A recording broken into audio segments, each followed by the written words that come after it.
Albert Pujols, Juan Uribe get together on a 67-degree evening in Southern California as we welcome you to Angel Stadium for the second of a three-game weekend series, the Angels and the Indians.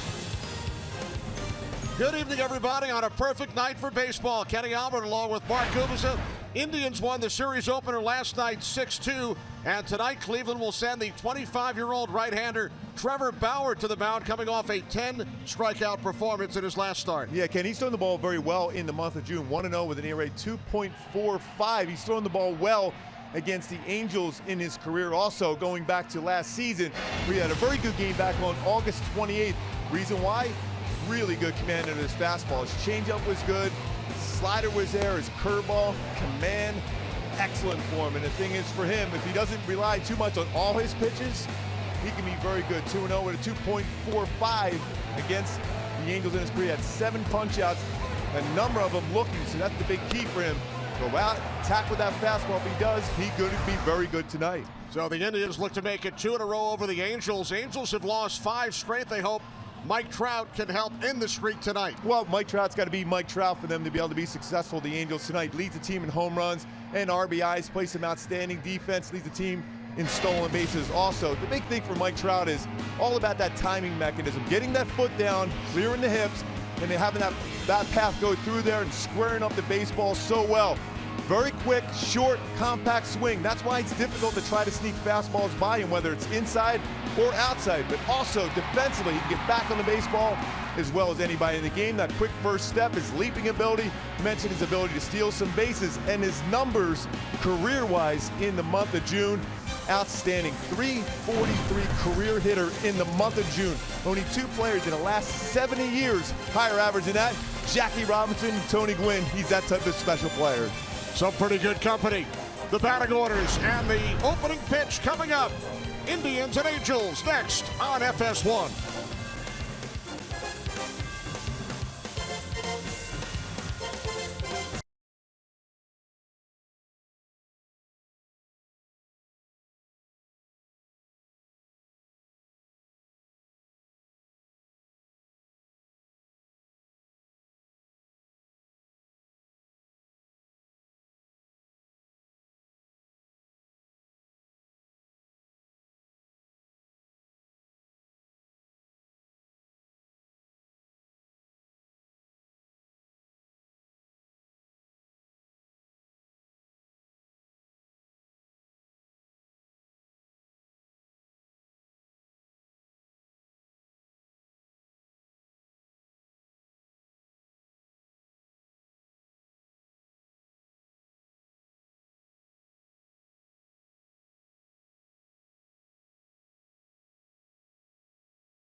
Angel Stadium as the Angels take the field for the second of this three-game weekend series with the first place Cleveland Indians. Matt Shoemaker heads to the mound, getting set to make his 12th start of the season. Record of 3-7, 1-0 lifetime in 2 career starts against the Indians. Cleveland with a record of 34-26. Rajai Davis will lead off, followed by Jason Kipnis. Jose Ramirez bats third. The ex-Angel Mike Napoli in the cleanup spot. Then Carlos Santana. Lonnie Chisenhall bats sixth. Bottom of the order, Juan Uribe, Tyler Naquin, and Chris Jimenez. A night off for Francisco Lindor.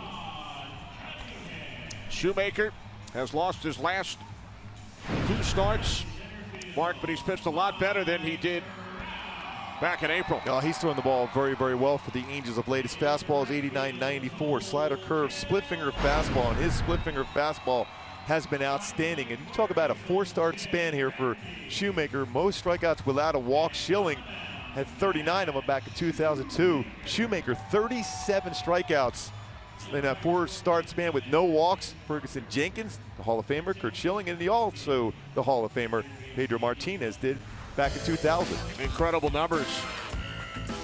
Defensively for the Angels, Pujols, Piavitella, Petit, Escobar around the infield. Cunningham makes his Angels debut. Recalled earlier today, the former Atlanta Brave, Trout in center, Calhoun in right, and the battery of Shoemaker and Bandy. And with Shoemaker, most time fly ball type pitcher, Cole Calhoun out in right field, became the first right fielder to ever win a Gold Glove for the Angels. He was outstanding last year, plus an accurate throwing arm out in right field. So Rajai Davis will lead off for the Indians. He was 1 for 5 with a double last night. Cleveland scored all 6 of their runs over the first 2 innings. A lot of speed at the top of the order for Cleveland. Rajai Davis has really carved out a very good career, playing a number of outfield positions, but he can run and he has occasional power also. Davis, Kipnis, Ramirez for the Indians here in the top of the first, and we are underway as Davis takes a called strike, 0-1.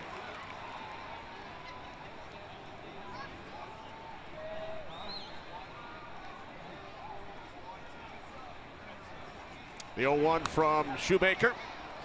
Fouled back just underneath our broadcast booth. I told you, Kenny, we got to be active in here now. A lot of foul balls coming our way. We are ready. Yes, indeed. 0-2 on Davis with Kipnis waiting on deck.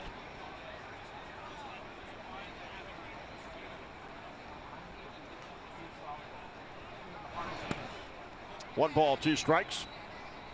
And that's the one pitch for Shoemaker has been very effective for him of late. His split finger fastball. He could throw it for strikes early in the count, but that's his swing and miss pitch when he's ahead of the count. Now the 1-2 on the ground to the right side. Shoemaker covering. Out at first is Davis, 1 away. You talked about the speed. Davis, 336 career stolen bases, 5th among active players, but Shoemaker beats him to the bag. Yeah, and that forced Albert Pujols to have a little bit more on that throw than normal. You try to lead your pitcher towards the base. You don't want to have to reach back. You want to lead him to the base and trust that the pitcher will be there to have his foot on the base. And Davis, as always, runs down that line hard. Very close play, but a nice play by Pujols, 2-time Gold Glove winner. So with 1 away, here's Jason Kipnis, who had 3 hits in last night's game, drove in a run. Kipnis batting .271. An all-star last season for the 2nd time in his career. Escobar and on the grass at third as Kipnis takes a called strike, 0-1.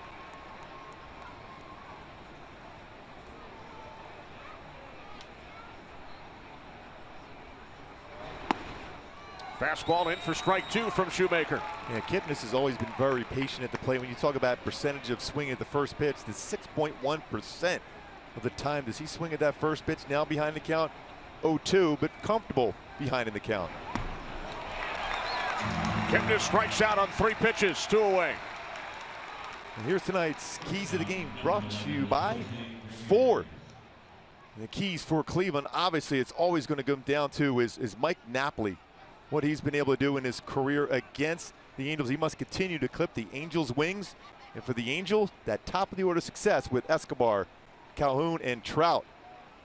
Napoli, a lot of career home runs in big moments against the Angels since leaving the Angels a few years back.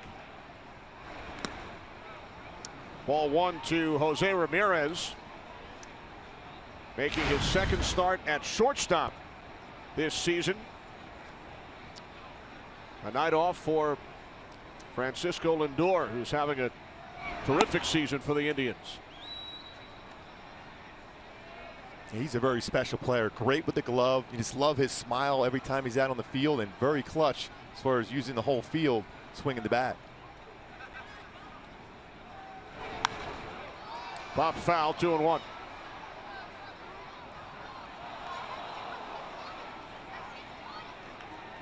Indians with a 3.5 game lead in the American League Central. Angels 11 back in the West.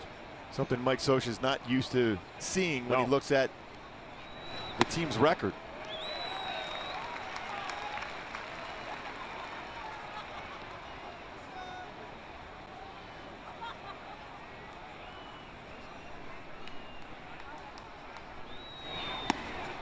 Called strike 3.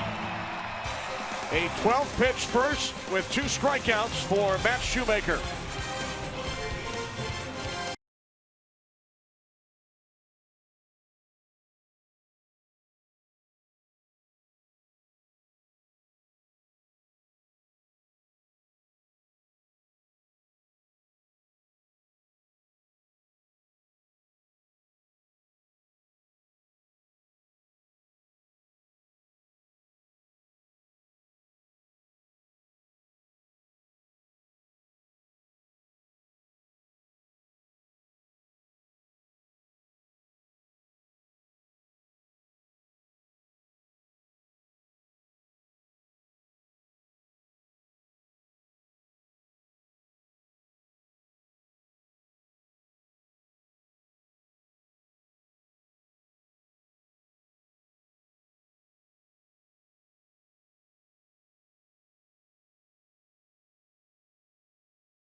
In Anaheim, the Angels with a record of 26-35. Escobar, Calhoun, and Trout, followed by Pujols, Marte, and Cunningham, then Giavotella, Bandy, and Petit. Trevor Bauer delivers. First pitch off the bat of Escobar into the glove of Naquin for out number 1. The 25-year-old right-hander Trevor Bauer, record of 4-2 and 8 starts this season. Pitched out of the bullpen to start the season. 6 relief appearances. What a career high 11 games last year. Yeah, he's always has had good stuff, Mike. You know, the things you look for, my go-tos for him to be successful. Settle on a couple of those pitches. He has 5 or 6, settle on a few, and finish off the hitters with that very good breaking ball, whether it's a slider or curveball. 1 pitch, 1 out. Here's Cole Calhoun, working on a 4-game hit streak. Has gone deep 3 times in his last 8 games.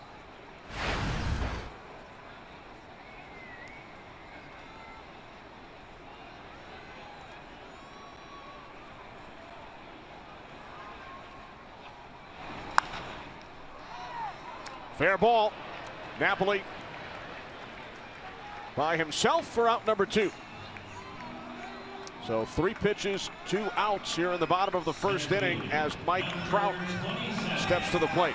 Yeah, the one thing about Trout, he doesn't swing at the first pitch a whole lot, but when you see a pitcher, especially around the strike zone that we've seen early on for Trevor Bauer, and he's been pretty good over the last couple starts in the month of June, he can get aggressive on that first pitch.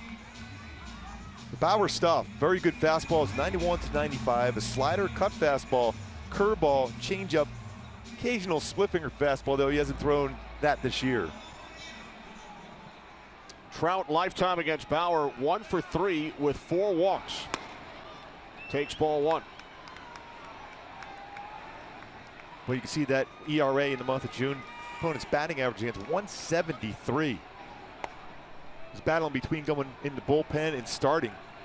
Always had great stuff. It's a matter of him to settle in. When I talked about pitches, not throwing too many of those pitches, settle on a few of them to be successful. He's pitching here at Angel Stadium for the first time. Grew up in the Los Angeles area, attended UCLA. He has pitched once at Dodger Stadium in his major league career. Foul back to the screen, 2-2. He went to Hart High School in Santa Clarita. A number of good players over the year, major leaguers, went to Hart High School in Santa Clarita, including way back in the day, Bob Walk went there back in the day. Todd Zeal, James Shields, Kevin Millar. That's a pretty good team they could field. Pretty good alumni game they could have at Hart High School. They would do well. Yes.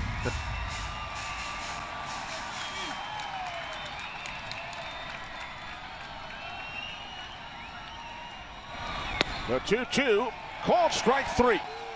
A 1-2-3 on 9 pitches here in the bottom of the first for Trevor Bauer.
At the top of the second inning, Matt Shoemaker retired the Indians in order.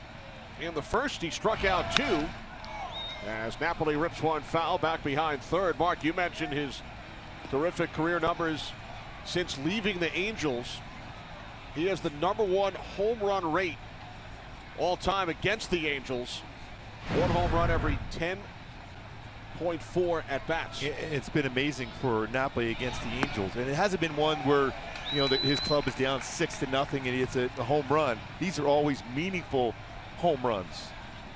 Great power, especially what you're seeing from pitchers against him this year. They try to go upstairs, climb the ladder, but he is super quick when it's below those letters. Napoli leads the Indians in home runs with 14, runs batted in with 44.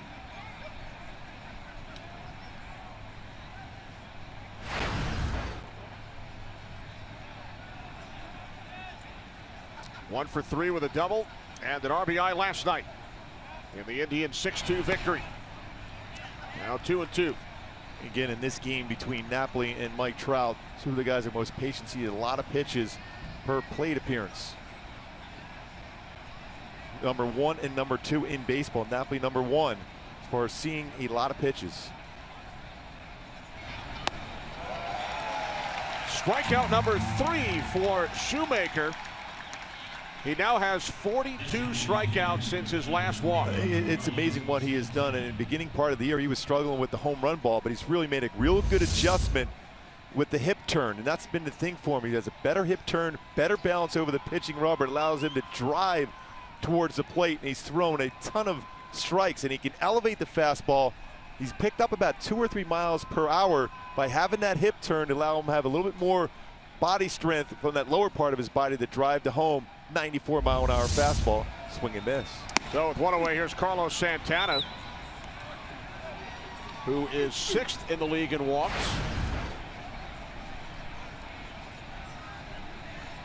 Shoemaker has now gone 35 innings since walking a batter, but falls behind 2-0 to Santana.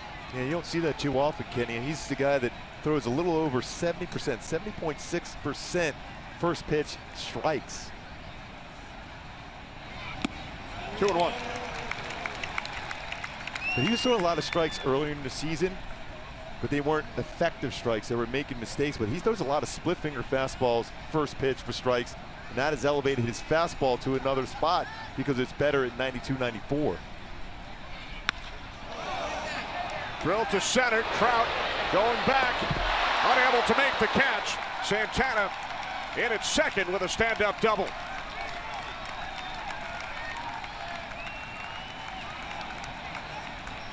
Yeah, Mike's going to look up there, Trout up at the board to see exactly what happened. The most difficult play for a center fielder is that one hit right over your head. And a slight hesitation off the bat, hit well by Santana, and then tries to leap up and make the play. And just over his glove, Santana settles in the scoring position with his 11th double of the season. But it was all about that first step he took, not reading it well because it was hit right over his head.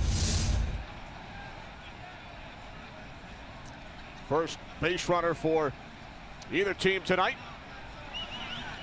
A one-out double off the bat of Santana. Here's Lonnie Chisenhall. 2 for 5 with a home run lifetime against Shoemaker.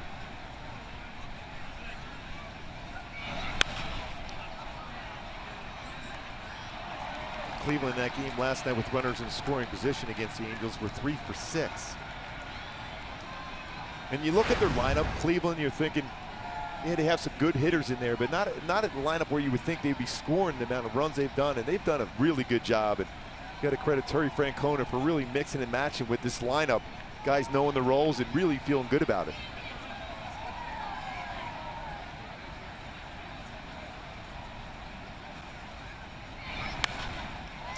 Nothing in 2 on Chisenhall.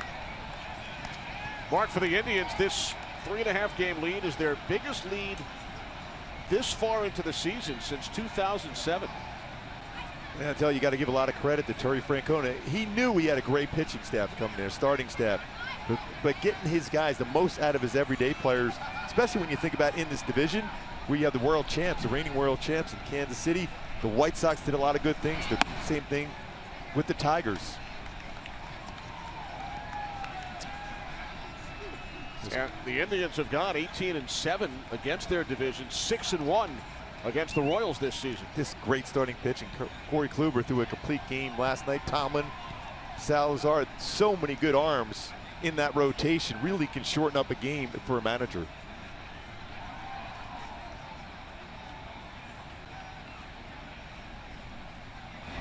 A 1-2 to Chisenhall. Slice to left. This is Cunningham for out number 2.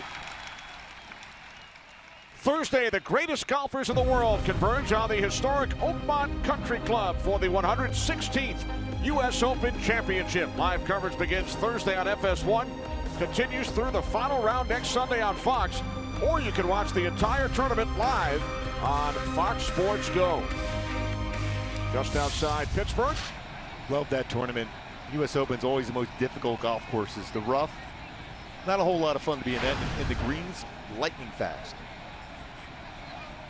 U.S. Open returning to Arnold Palmer's home area. Here's Juan Uribe.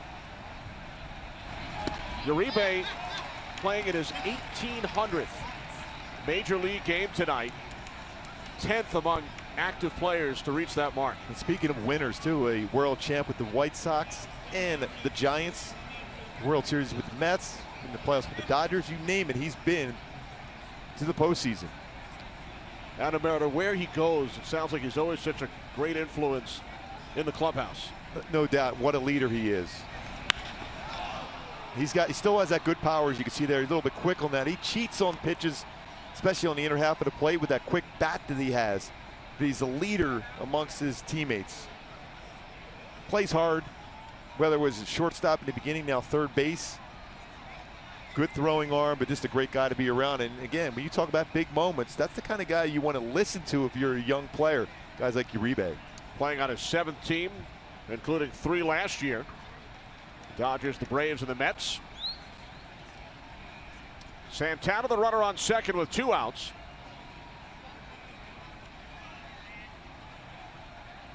The 0-2 from Shoemaker to Uribe. He strikes him out. That's strikeout number 4 over the first 2 innings for Matt Shoemaker.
Second inning, scoreless in Anaheim as Albert Pujols leads off against Trevor Bauer. Pujols 2 for 7 lifetime against Bauer. Middle of the order for the Angels, Pujols, Marte, and Cunningham. Pujols, no hits in his last 9 at bats. 1-1.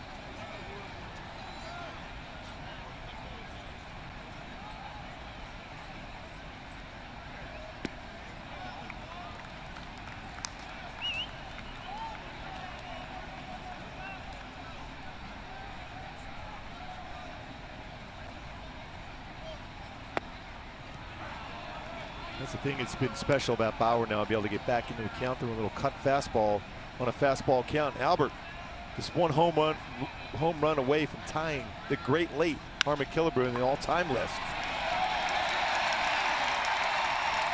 First base runner for the Angels as Pujols singles to right center. And that's the thing with the shift on, and then Cleveland doesn't do that a lot as far as shifting.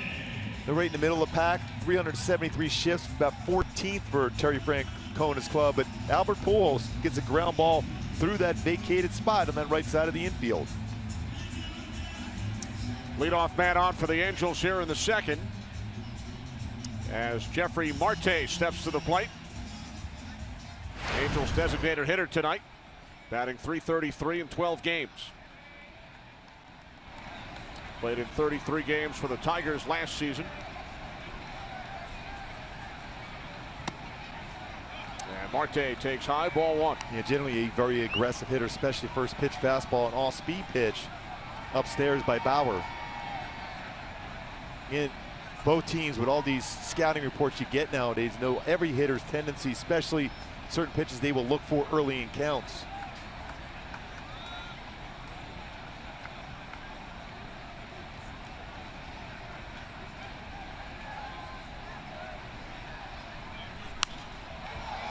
Fouled off to the right side, now 1-1.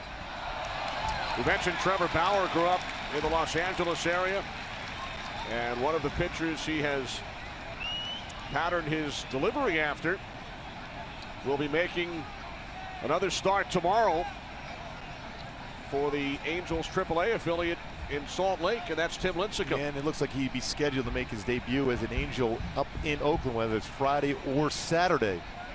Very similar as far as the way they deliver the baseball. Guys that really utilize the lower part of their body towards the drive towards the plate to maximize their arm strength. Not necessarily big guys, but good fastballs from them because they use that lower part of their body so well.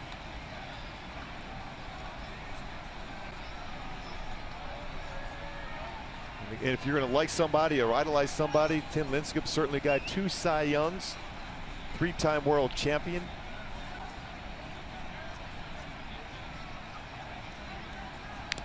2-2. And when you look at this, Tim Lincecum on the left, now both, and then you got Trevor Bauer, the way they drive towards the plate. A little longer arm motion for Lincecum, with the same type of delivery, utilizing that lower part of the body, driving off that pitching rubber to maximize that arm strength.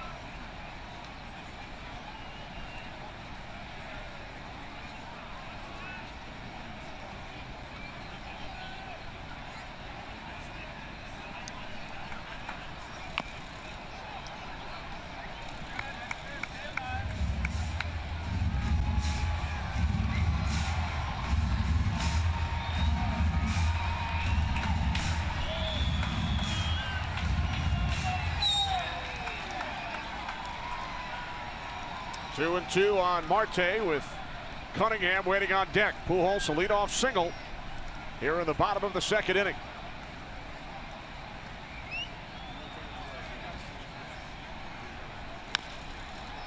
Another foul off to the left side. One thing about Bauer also, he will pitch inside very effectively. He had a 93-mile-an-hour fastball inside.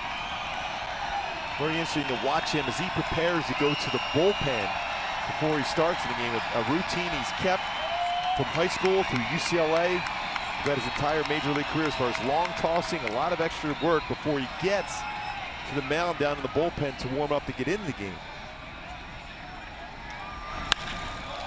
Ground ball to the shortstop, Ramirez. And the Indians turn 2. 6-4-3 double play.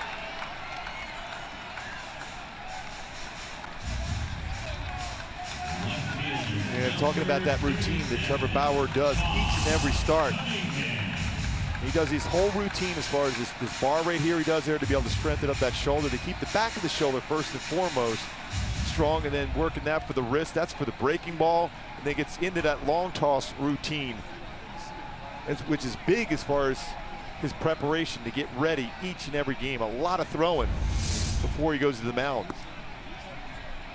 Part of that Alan Jaeger program as far as long tossing, band work. Been very effective for him for a number of years. Todd Cunningham first at bat as an Angel. Long run for Ramirez. He makes the catch in foul territory to end the inning.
The base hit on a beautiful evening in Southern California. Indians with a 6-2 victory last night. Top of the third, Tyler Naquin to face Matt Shoemaker, who has struck out 4 over the first 2 innings. Naquin batting .325. He's gone deep 4 times, Mark, in his last 7 games. In the minor leagues, 1 home run every 62 at-bats. Yeah, it's amazing what he's done. You can see where his hands are located right there. He's looking for something on the inner half of the plate to turn on. Again, when you're looking in, though, but if you get a fastball in on the hands, it's very difficult to turn on. He's trying to get those hips open and be able to get the barrel of the bat on the baseball to turn on, to create that ability to hit the ball out now. Angels shift defensively against Naquin. The 0-2, low and inside, 1 ball, 2 strikes. Now the Angels, on the other hand, they shift quite a bit. They're at 6th in Major League Baseball as far as putting a shift on, 539 times. Last year for Mike Socha's club, around 15th in baseball as far as putting a shift on. Into the shift, Naquin is retired. Again, when you put those shifts on, you're really required as a pitcher to pitch into that shift. And sometimes pitchers really are not comfortable. I remember talking to Clayton Kershaw when he was the beginning part of the year. He didn't want the Dodgers putting the shift on when he was on the mound. And the way he throws, I don't even know if you need anybody out in the field, let alone put a shift on. How would you have felt about it? You know what? I'm not a giant fan of it. I mean, I just rather have my shortstop and second baseman playing in the hole, depending if it's a right-hand or left-handed batter. I was a sinker ball, a ground ball pitcher. And if I was running a fastball away against a left-handed batter, there's a good chance they're going to hit it to that left side of the infield with 3 guys on the right side. That's one of those hits you give up and you're not real happy about because you made a good pitch. Up the middle, off the bat of Jimenez. Good job by Shoemaker to get out of the way. And Jimenez is retired for out number 2. Play Ball is MLB's initiative to inspire all forms of baseball and softball participation, making play opportunities available and fun for everyone. To learn more, go to playball.org.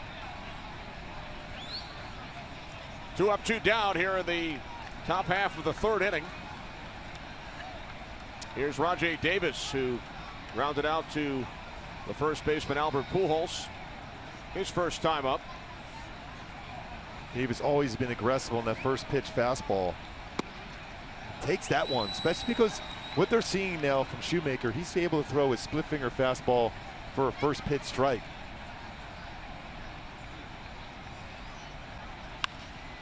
Nothing in 2. That's 7th time in this game already for Shoemaker to be ahead of the count 0-2. When you talk about a contrast as far as pitchers, Shoemaker, a free agent out of Eastern Michigan, and then you got Trevor Bauer, a #1 draft pick.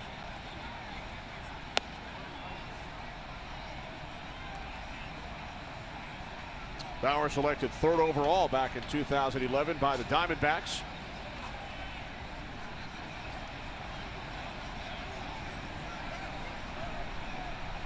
A 1-2 from Shoemaker. Hit hard to the third baseman Escobar. He fires across away from Pujols. So Davis on his way to second.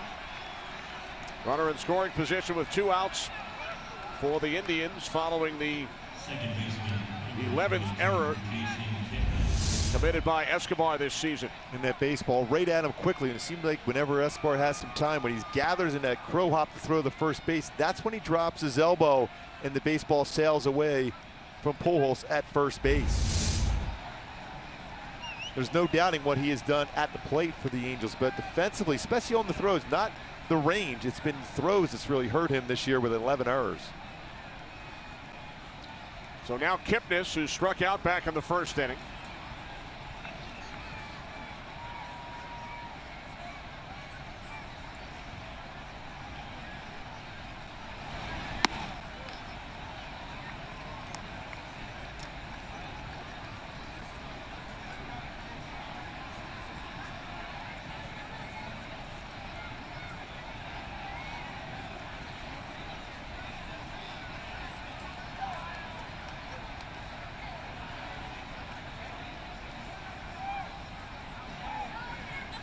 A 1-0. In for a called strike, 1-1. And one thing you always got to keep in mind when you think you're through an inning as a pitcher, all of a sudden you have a man in scoring position, but it's those extra pitches you end up throwing. Especially when you know the other guy on the other side is throwing the ball very well too, so every single pitch you make at this point is a stressful one.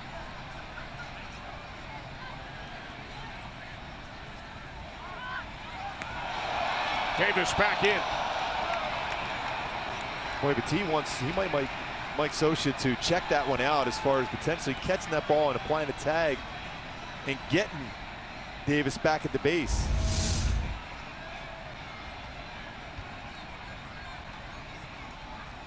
You wonder if he ever even got any part of the base at all.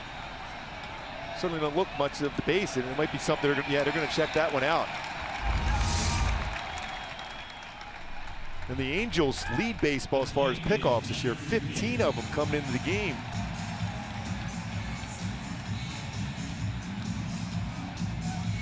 And I think Gregorio Batiste is right. I don't know if Davis ever gets or even touches the base at any point.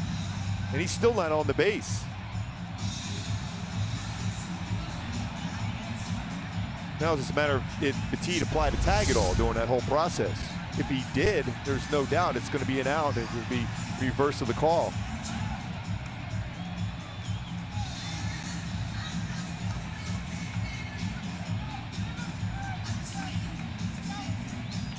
Boy, former second baseman Bobby Grich was always really good as far as blocking that base at second.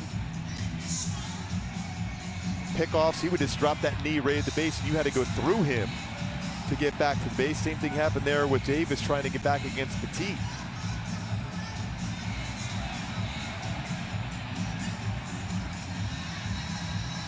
So the play is under review. It did not look to us like Davis got the foot back to the bag. At least not for a while did he get back there. It was a block of the base by Batiste on the throw from Shoemaker. Potentially could be a big play for either team, considering it with Kipnis at the plate, a very good run producer for Cleveland. And if Shoemaker's able to get that pickoff and complete that pickoff, then the Socialist Club can back into swinging the bat at the bottom of the third.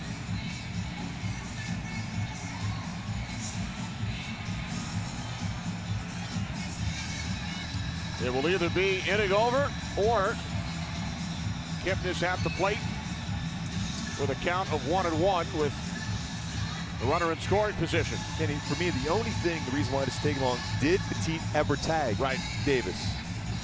Now, he certainly never got back to the base for a while, and then he finally got his foot back there, but was there a tag ever applied? And there's different angles for them to see back in New York if the tag was ever applied before finally getting his foot on the base.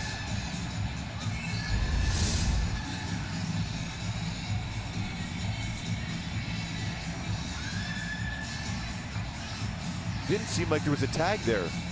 And then finally now the foot on the base. See if this angle right here shows that there's any contact with the glove. It's going to be a tough one, and the call on the field is safe.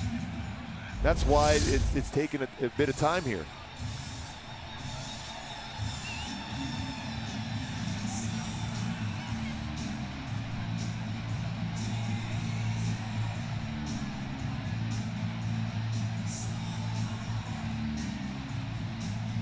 Kerwin Danley, the second base umpire on headset, along with the third base umpire Andy Fletcher on the right.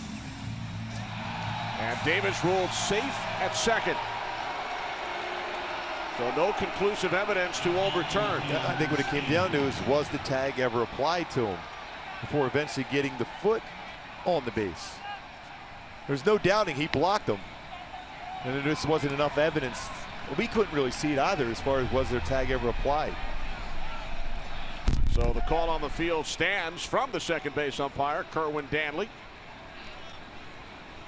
Davis remains out at second. Kipnis at the plate.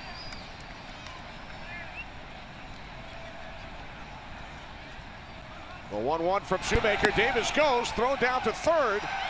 Is not in time, so Davis has his 15th steal of the season. Timed it. You can see that secondary lead and goes. No chance at all for Jet Bandy to throw out Davis at third base, and even with a close play, replay is gone at that point for the Angels. Mark, of course there was not video review when you pitched, but how would a delay like that affect you? I mean, because you can get as many throws as you want in between the batters, but it's a different type of throw. So it's difficult to get right back in that frame of mind to finish off a very good hitter. Left field off the bat of Kipnis, long run for Cunningham, and he makes the catch. Davis stranded at third, still no score.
Vitella, Bandy, and Petit. Bauer has allowed one base hit to Pujols, but then he was erased on a double play. Ball one to Johnny Vitella. Facing Bauer for the first time.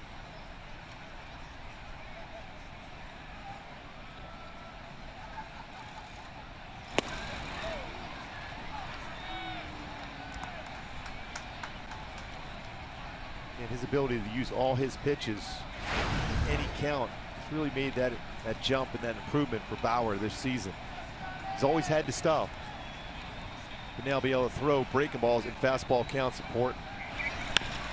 Season high 10 strikeouts in his last start as Vitella grounds out to the third baseman Uribe for out number one. Nobody sees sports quite the way Colin Cowherd and Jason Whitlock do. The brains to know and the guts to say. Catch Colin and Jason as they team up for FS1's new daily sports talk show, Speak for Yourself. It all starts Monday, 6 Eastern, 3 Pacific. Remember Jason Whitlock way back in the day, a beat writer for the Kansas City Star covering the Royals back in the day. Back when you were pitching for the Royals? Yes.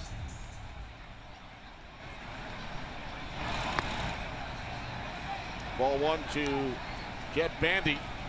4 hits in his last 10 at bats.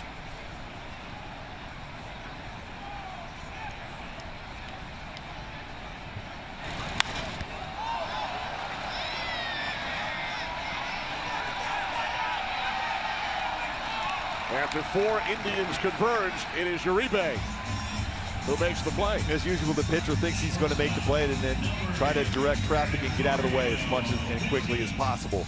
Especially when you got Uribe and Napoli running towards you. Good idea to get out of the way.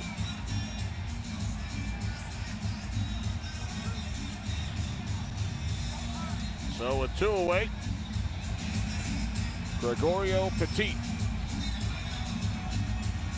Yeah, we showed it in the opening what Bauer did against the Eagles back in August of last year. We showed the strikeouts, but he was very effective pitching inside. He's throwing his breaking ball away, fastball in, and then elevating the fastball also. He retired 15 of his last 19 in his last start Monday in Seattle. And has retired 7 of the first 8 here tonight. And now a 2-out base hit off the bat of the number 9 hitter, Petit. So that ends an 0 for 7 stretch. Second base hit for the Angels. Petit's been a real good story for the Angels this year as he goes inside out on this fastball, 92-mile-an-hour fastball. 13 years persevered in the minor leagues, getting a chance to play every day here now with Anderson Simmons out of the lineup for the Angels. Has really hit the ball very well to all fields. Played a solid shortstop, very strong throwing arm also. So Petit on at first. Here's Escobar. Fly to center, his first time up.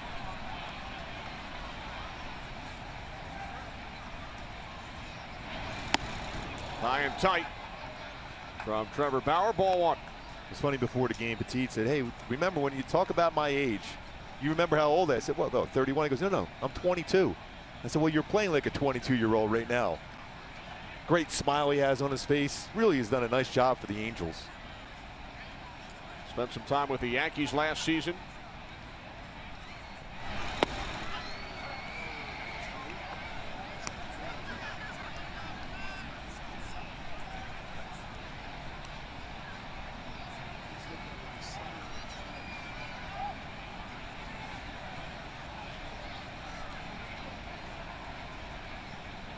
A 1-1 from Bauer.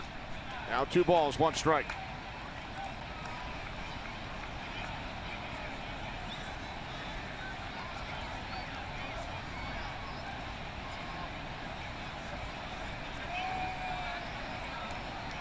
Escobar had 2 of the 3 hits for the Angels last night.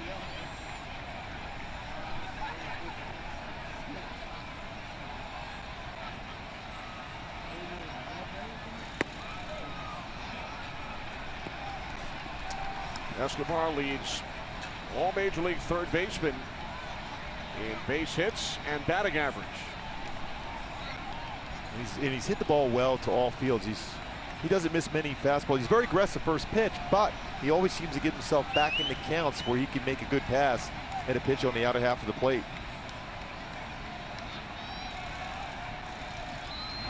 The 3-1, bounce to the right side. And that will do it for the Angels in the third.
Anaheim, Kenny Albert, Mark Gubicza. Jose Ramirez leads off for the Indians against Matt Shoemaker. Ramirez called out on strikes back in the first inning. Shoemaker with 4 strikeouts, no walks. He has now struck out 43 batters since issuing his last walk. That's amazing when you think about it. I used to be happy when I made it through an inning without a walk, let alone that many innings and that many strikeouts. 12 batters faced, 9 first pitch strikes for Matt Shoemaker.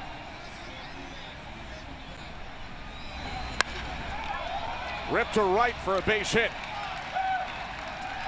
So the leadoff man is on for the Indians for the first time tonight.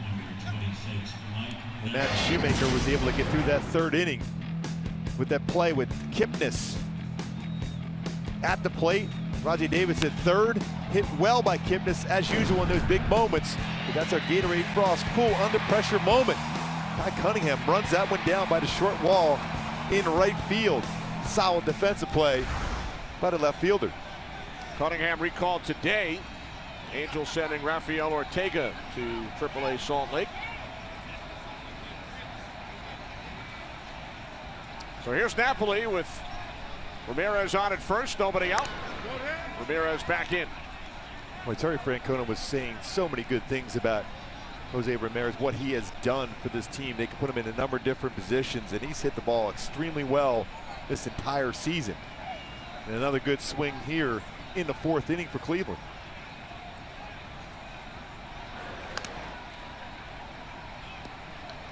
Shoemaker's allowed 5 stolen bases in 6 attempts. Does have 1 pickoff, 5 career pickoffs.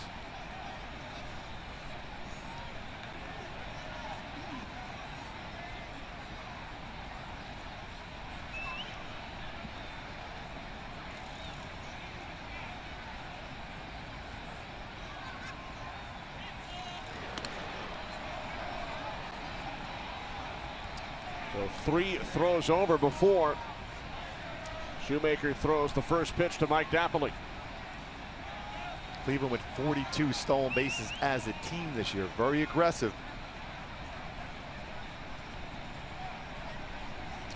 Fourth most in the American League. It's a pretty good sized lead by Ramirez.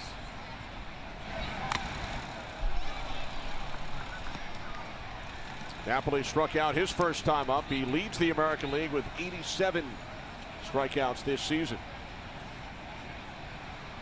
In a majority of those pitches, fastballs above the letters. He still tries to swing at that. Out over the plate, he's still pretty good as far as driving the ball to right center field in that high fastball, but up and in, he's had a tough time making contact with that pitch.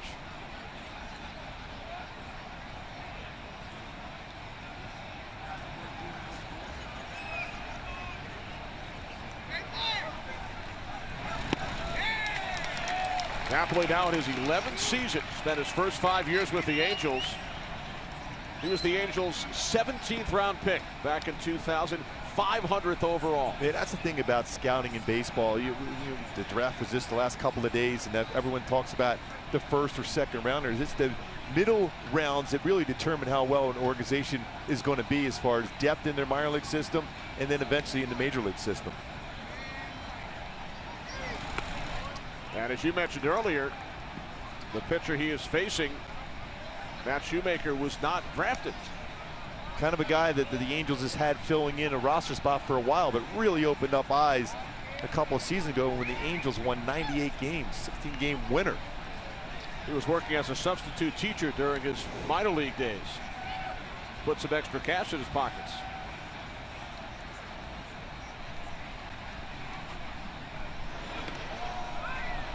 Speaking of the draft, the Angels earlier today in the 23rd round selected Torrey Hunter Jr. That's a great pick, and obviously the conversation when it comes to Torrey Hunter Jr. is his athleticism playing at Notre Dame. Mike Socha was real happy to see that. Torrey Hunter, a fan favorite here with the Angels, an outstanding player throughout his career, and he got to call that when he was drafted, his son. That must have been a thrill for Torrey. His son, who plays both baseball and football at Notre Dame. He's a wide receiver. The wide receiver was on the mound today for the San Francisco Giants, who played at Notre Dame. The margin. 23rd round pick, 28 receptions for the Fighting Irish last season. Super fast. Very athletic. Torrey, an outstanding career for himself. 9 Gold Gloves, 4 with the Angels.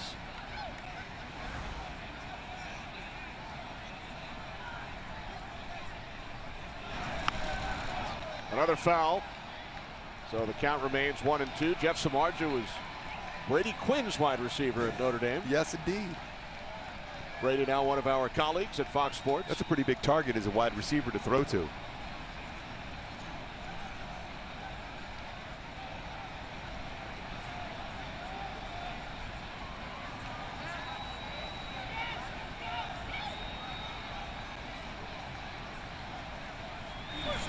Pitch out. No throw. 2-2.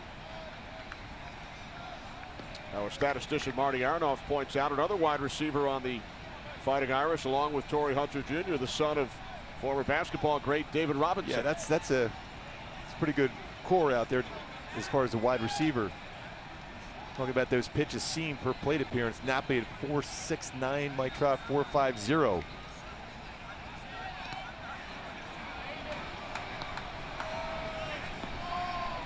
I remember seeing on the sidelines a number of games watching Notre Dame football. You see David Robinson, Torrey Hunter watching their sons play. And I've had many a conversation with Torrey. He's biting his nails off. It's so tough to watch your son playing football in those big moments, especially where every game is on the line there at Notre Dame.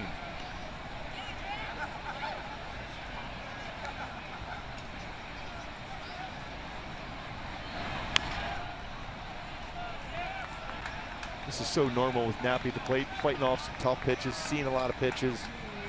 He has seen 7, and Shoemaker has also thrown to first 5 times.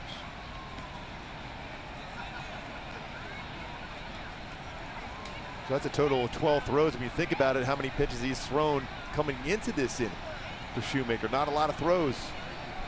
Number of this inning, though. 42 pitches over the first 3 innings. Now up to 52.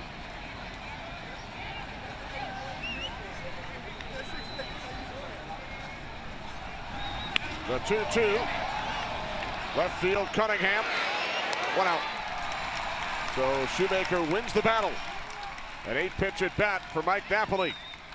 The best seats at every ballpark for every game. Visit MLB.com/tickets today. Would not be surprised to see Ramirez go on first pitch now. He's trying to get a read off of Shoemaker. Shoemaker's best move is the quick move over to first before he gets into a set position. When he holds the baseball, his times to the plate, he ran at the 1.35 to 1.45 range, which is not real fast. So if you guess right, you have a pretty good chance of being successful. But it's that move, the quick move he has, slows down the running game. Santana doubled his first time up.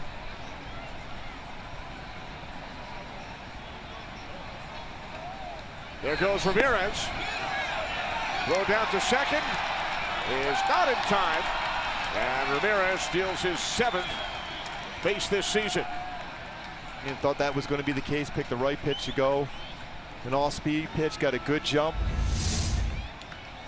2-3 steps before the pitch is delivered. Jeff Bandy, who's throwing out 40% of would-be base stealers this year, had no chance on that one. Ramirez slides in, now in scoring position for Santana.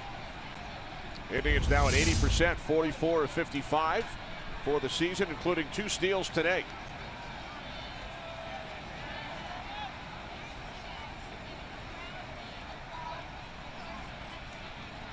The 0-1 to Santana. Now 1-1.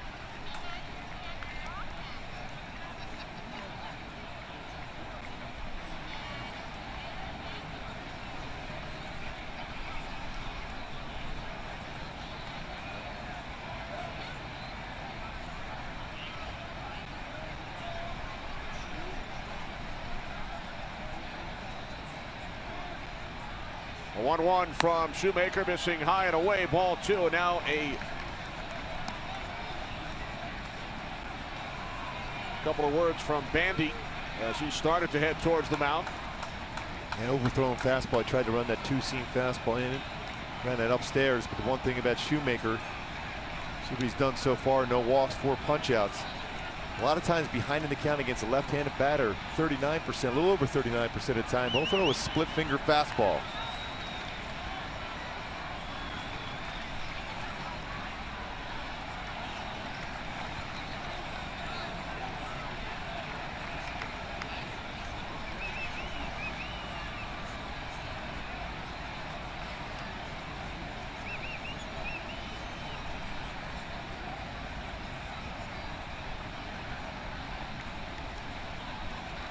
Now the 2-1. And this is the first 3-ball count for Shoemaker, who has struck out 43 batters since his last walk. He's faced 145 batters since his last walk. And he went to that split finger fastball. He has an open base here. Guy who doubled off him earlier.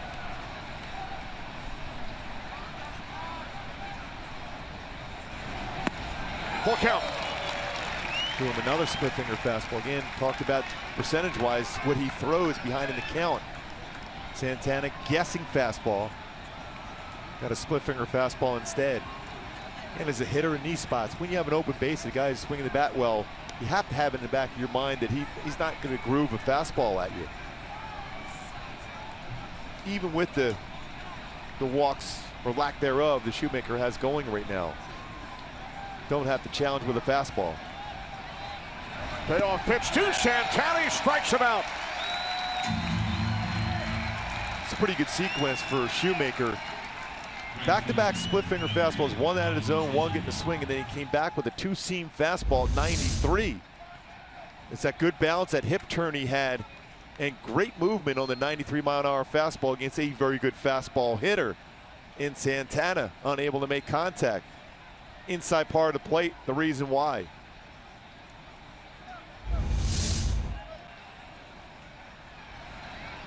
So now 44 strikeouts since his last walk.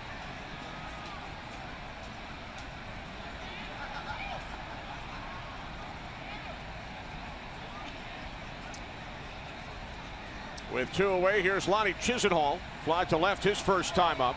Ramirez, the runner on second.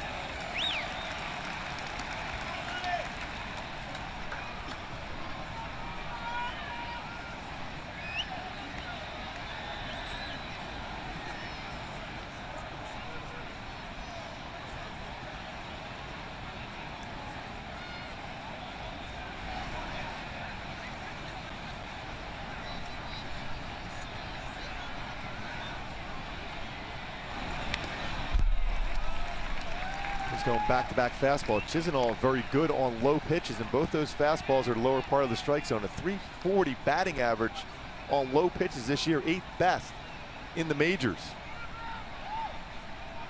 So you're kind of going against, well, it's his strength for Shoemaker, but you're going into the strength of Chisenhall by going fastballs and pitches on the lower part of the strike zone against him. It's a dangerous spot.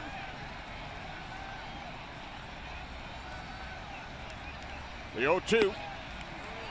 Now 1 ball, 2 strikes.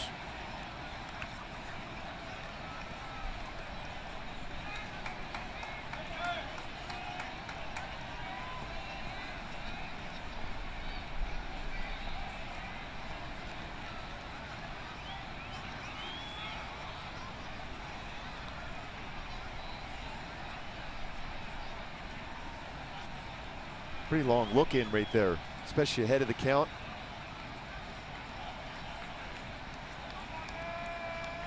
And Chisenhall's eyes are looking lower part of the strike zone against Shoemaker, whether it's his fastball or split finger fastball.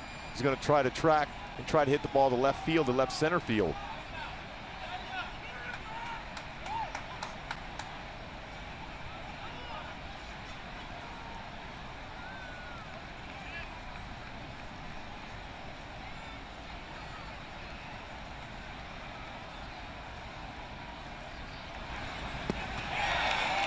Chisenhall down on strikes. 6 strikeouts for Shoemaker. We remain scoreless at Anaheim.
Calhoun, Trout, Pujols here in the bottom of the 4th inning with no score, following the Indians' 6-2 victory in the series opener last night.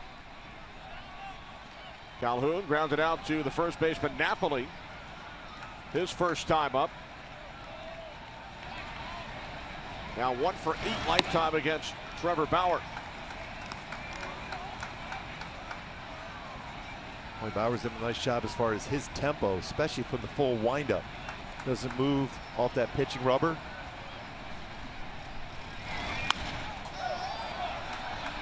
Boy, as a hitter, what you want to do on occasion is try to throw off his timing, step out of the batter's box, dictate the pace yourself as a hitter.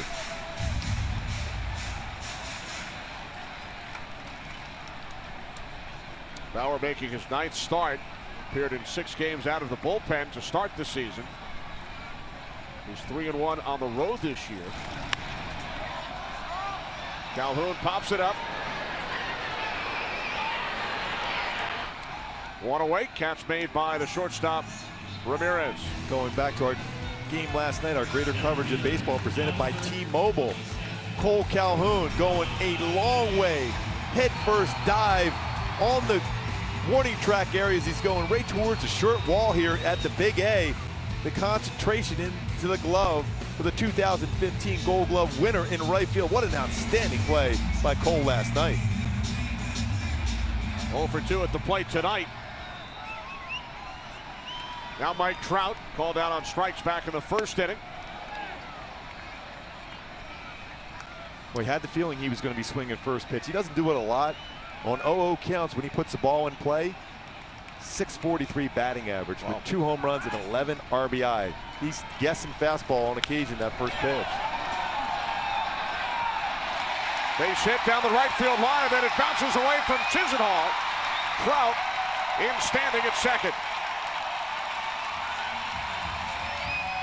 I mean, that's a product of an infielder playing the outfield and knowing the speed that Mike Trout possesses. Got to the baseball, cut it off, knowing the Trout with his speed may try to turn that into a double.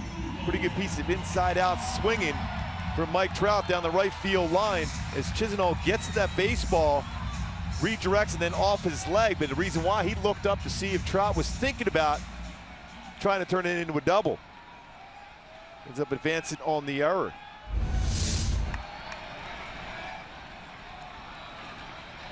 So a single for Trout. First error committed by Chisenhall this season.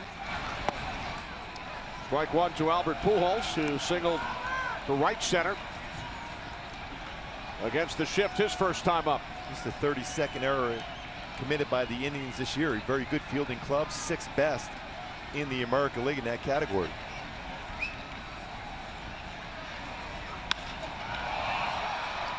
Pop to right. Here comes Chisenhall. Now 2 away.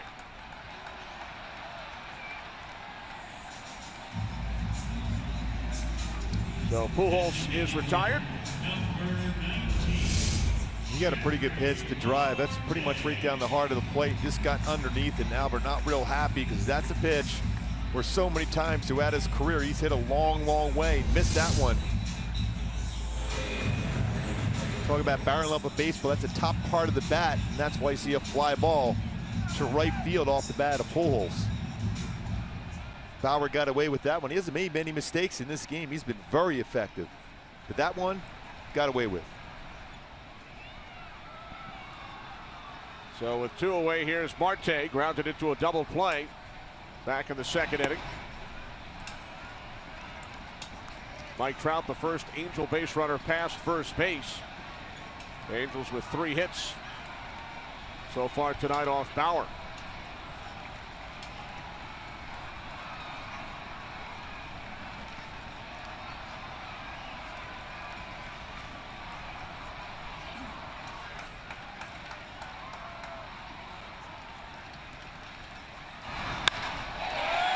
Marte with a base hit down the left field line into the corner. Here comes Trout. He scores easily. Angels take a 1-0 lead. 7th run batted into the season for Jeffrey Marte. Again, super quick on a fastball. And that's a fastball that Bauer's been very successful as far as throwing on the inner part of the plate with running action. And Marte brought his hands inside. It looked like it was trying to go to the outside corner. And Ren's back in, brings his hands in, and getting the barrel of the bat. Those hips open up, and the line drive over Uribe's head for an RBI double for Marte's 7th RBI of the season. But anytime you see a catcher reach back across the strike zone, Kenny, it's generally not going to be a good thing for you on the mound. So the Angels strike first. Here's Cunningham. Fouled out to the shortstop Ramirez in his first at bat as an Angel back in the second inning. Cunningham, a second-round draft pick by the Braves back in 2010. Played in 8 games with Atlanta in 2013 and then 39 games last season.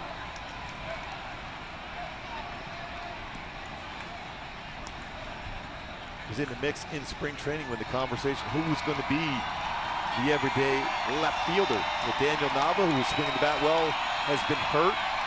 Craig Gentry, who has been hurt, was swinging the bat well. A number of guys getting that opportunity in left field this spring.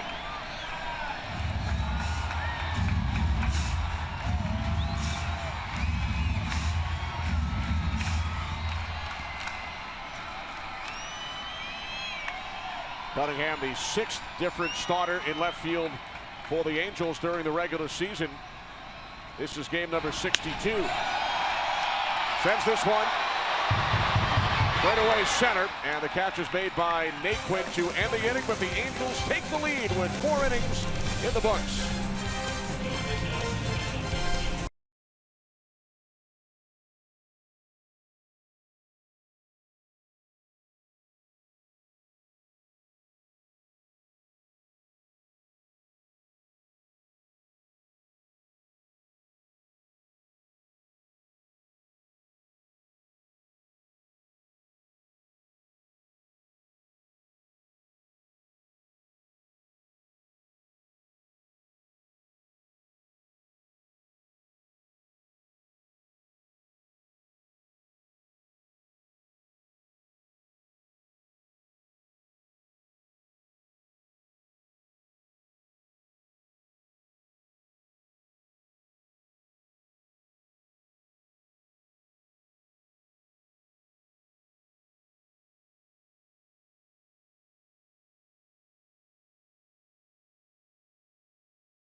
Of the game driven home by Jeffrey Marte in the bottom of the 4th inning. Angels with a 1-0 lead on the Indians as Juan Uribe leads off against Matt Shoemaker, who has struck out 6 over the first 4 innings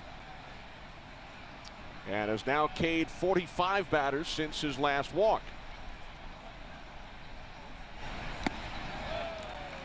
And Mark, our extensive research team, I know you were wondering what your longest streak was. Is that about an inning in the 3rd? We have been told that back in 1988, you struck out 16 consecutive batters without a walk. Wow. I would never have guessed that one, believe me. What was the over-under in your mind? 2 innings? Maybe about 2 strikeouts. I was known early on to walk quite a few people. So, but as my career progressed, I was a little more consistent in the strike zone. I wasn't a strikeout pitcher to begin with. 2-2 on Uribe. Especially when you look back at the records for the Royals, most walks for a career. I'm at the top. Wild pitches, hit batters. So all those fun things, those extra base runners I'd love to have during the course of a game. I didn't check out those pages in the record books. Not that I ever did either, but so many people have reminded me of that one over the years. Strikeout number 7 for Matt Shoemaker as we head for a game break and check in with Kevin Burkhardt. Kevin.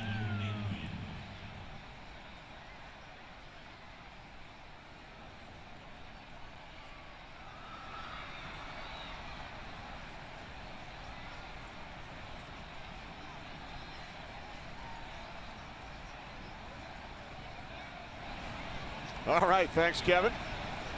A look at the standings in the National League West. Giants by 4 over the Dodgers following their victory tonight. It's been a solid series. First 2 games very tight, very good ones between the Giants and the Dodgers, as usual. Here's Naquin, grounded out to second, his first time up. Again, the Angels shift. Escobar in on the grass at third. And Shoemaker now with 44 strikeouts and no walks over his last 5 starts.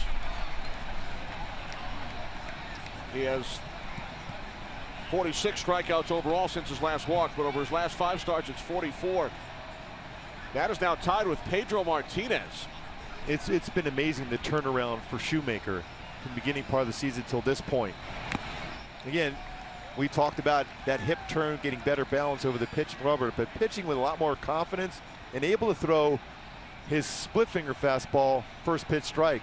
I mean, that's amazing when you see those numbers and the people that he's compared with now, from Curt Schilling to Pedro Martinez, as far as all the Ks with no walks over a 5-start span.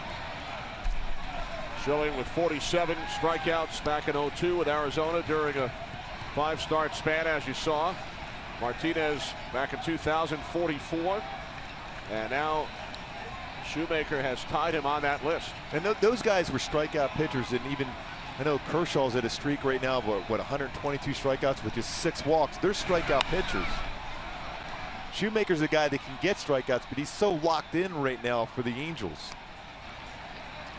Shoemaker back in late May, back-to-back starts with at least 10 strikeouts and no walks. First pitcher in Angels history to do that in consecutive wins. The only other pitchers who accomplished the same thing this season are Clayton Kershaw and Noah Syndergaard of the New York Mets. Again, when you look at those guys, they're strikeout pitchers. Power fastballs. Shoemaker's spotting his 2-seam and 4-seam fastball well, but his split finger fastball has been amazing. Kershaw with 6 walks in 102 innings pitches. It's amazing. And the separation in the speed range here for Shoemaker, very good. 95 best fastball, but also his slowest pitch, an 80-mile-an-hour split, like that split. Strikeout number 8. Well, tomorrow NASCAR heads to Matt Shoemaker's home state, Michigan, with the Sprint Cup Series racing, sponsored by Outback Steakhouse, as Kurt Busch looks to defend his title from last year. Only on FS1, watch it all live on Fox Sports Go. Kenny, you're bringing it all together, man. Way to go. Matt grew up in the state of Michigan, attended Eastern Michigan University. Boy, the other day when the Tigers were in town, Kirk Gibson was doing the color analyst job for the Tigers. They got a chance to meet Shoemaker. You talk about a kid with a huge smile on his face. Shoemaker just couldn't stop smiling when he got a chance to talk to Kirk Gibson. Did he ask for an autograph? No, but they might go hang out during the wintertime doing some hunting and fishing. That's even better. That's even better for him. I got the autograph. Kirk's or Matt's? I got to get the side, both on the same baseball, the way Shoe's throwing right now. 47 strikeouts since his last walk. 11th time in this game for Shoemaker. He's been ahead of the count, 0-2 against Indians hitters. 11 times. And we're in the 5th inning.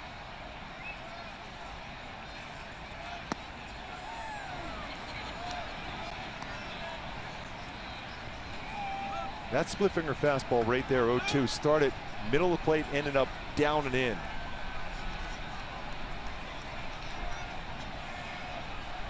A 1-2 to Jimenez, now 2 balls, 2 strikes.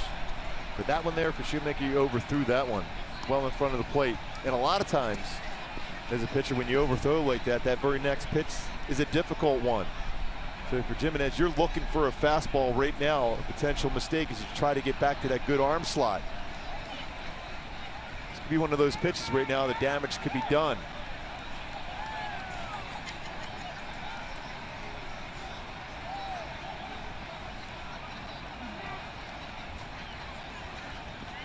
Looked like Bandy wanted a fastball in, fastball away, then went to a split finger fastball, back to a slider.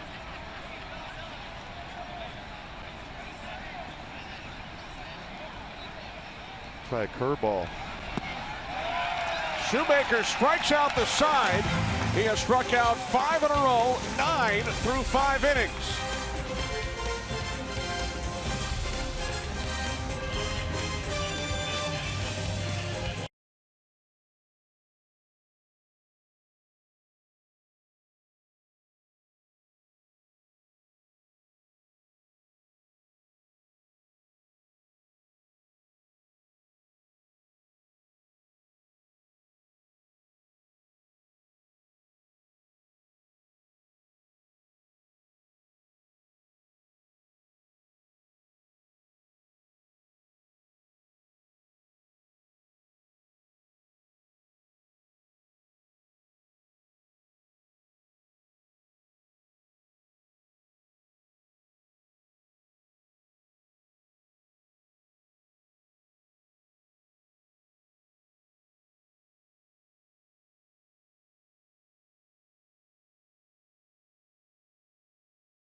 Shoemaker with 9 strikeouts through 5 innings, including 5 in a row.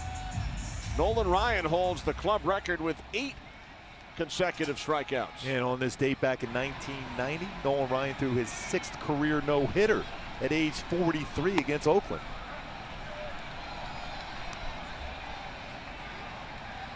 Shoemaker's season high 12 strikeouts against the Orioles, which is also his career high. Back on May 21st, struck out 11 6 days later at his next start against Houston. Giamatelli grounded out to the third baseman Uribe, his first time up. Nolan, of course, was with the Rangers at that point of his career when he had his 6th no-hitter. Hard to keep track. Yeah, age 43. That's unbelievable. And he maintained velocity all the way up till he retired. And the reason why, Kenny, and I watched him pitch, especially later in his career, because we talked about Bauer, the way he uses the lower part of his body. That was Nolan's big thing. Did so much work now, a lot of running, long distance running, sprint running, but a lot of weight training to keep that lower part of his body strong to drive towards the plate. And that's exactly what you see from Bauer here also.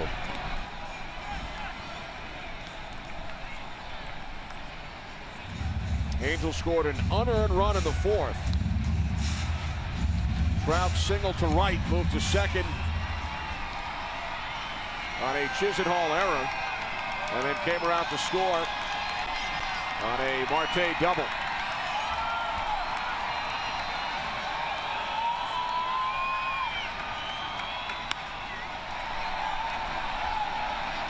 Bloop right into the glove of the second baseman Kipnis for out number 1. Kipnis has turned into a really solid second baseman. His 1 error this year, fielding percentage of .996, which is second best in the American League among second basemen. Robinson Cano a little bit better as far as fielding percentage. Yeah, and keep in mind at Arizona State, where he was a teammate with Cole Calhoun, he was an outfielder. Really transitioned very well at that second base position.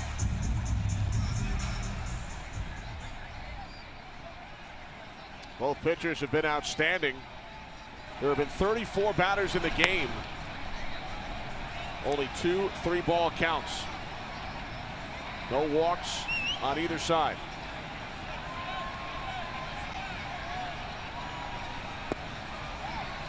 Very cool night here tonight. 65 degrees at the start of the game.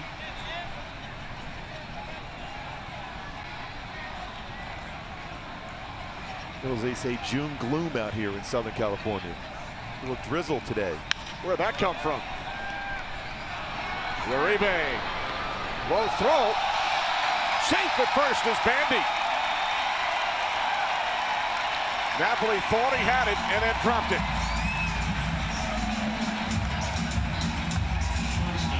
This is going to be a tough error on Uribe. It was a low throw, but Napoli used the in position to be able to scoop this throw. The low throw, a firm throw. But that's a play where Napoli's going to make most times there at first base. He got down there to be able to field that ball. Almost had a chance, it looked like to catch it before it hit the dirt. It's one of those plays, a lot of times the third baseman will get the error, but Napoli will tell you right after the game he should have made that play. We're not real happy about that. Again, it forces you to throw some extra pitches.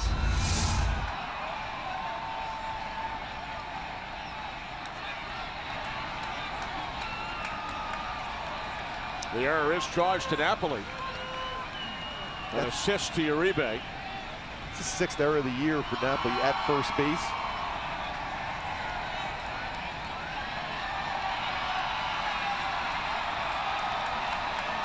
Petit single to right his first time up. That's a real good changeup, especially as a hitter. You're coming to the plate, you see a pitcher a little bit upset that that's not an out there, so you're looking and geared up for a fastball. Instead, Bauer threw a very good changeup. Petit was unable to make contact. A lot of times you'll see hitters, they'll look out at the pitcher to see how they're reacting to certain plays, and then you look in a zone to try to do some damage. A really nice job by Bauer to take that deep breath and come back and throw a changeup in a fastball spot. Runner goes. So the Angels stay out of the double play as Bandy was on the move and Petit is thrown out by Uribe for out number 2. Third baseman, number 6,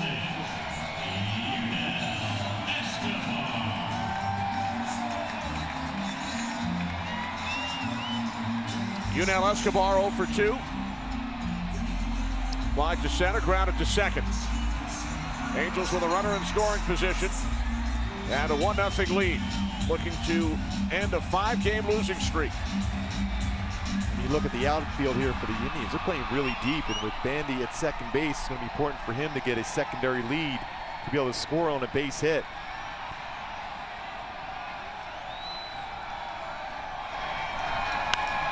First pitch, Escobar, deep right field, Chisenhall back on the track, and he makes the catch to end the inning.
Anaheim Angels with a 1-0 lead on the Indians.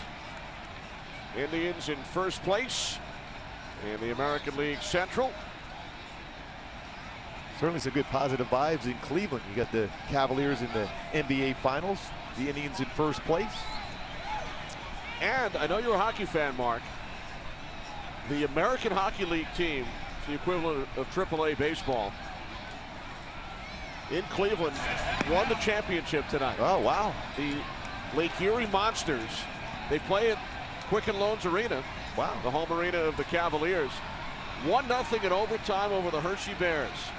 So a championship in Cleveland for the Lake Erie Monsters of the American Hockey League. What a great name, too, they had. What was it, the Cleveland Barons back in the day? Cleveland Barons in the NHL back in the mid-70s. The Cleveland Crusaders in the WHA. Yes. Rajay Davis reached on an error his last time up and then stole third. Behind in the count, 1-2. Shoemaker has struck out 5 in a row, 9 through 5 innings. And 48 strikeouts since his last walk.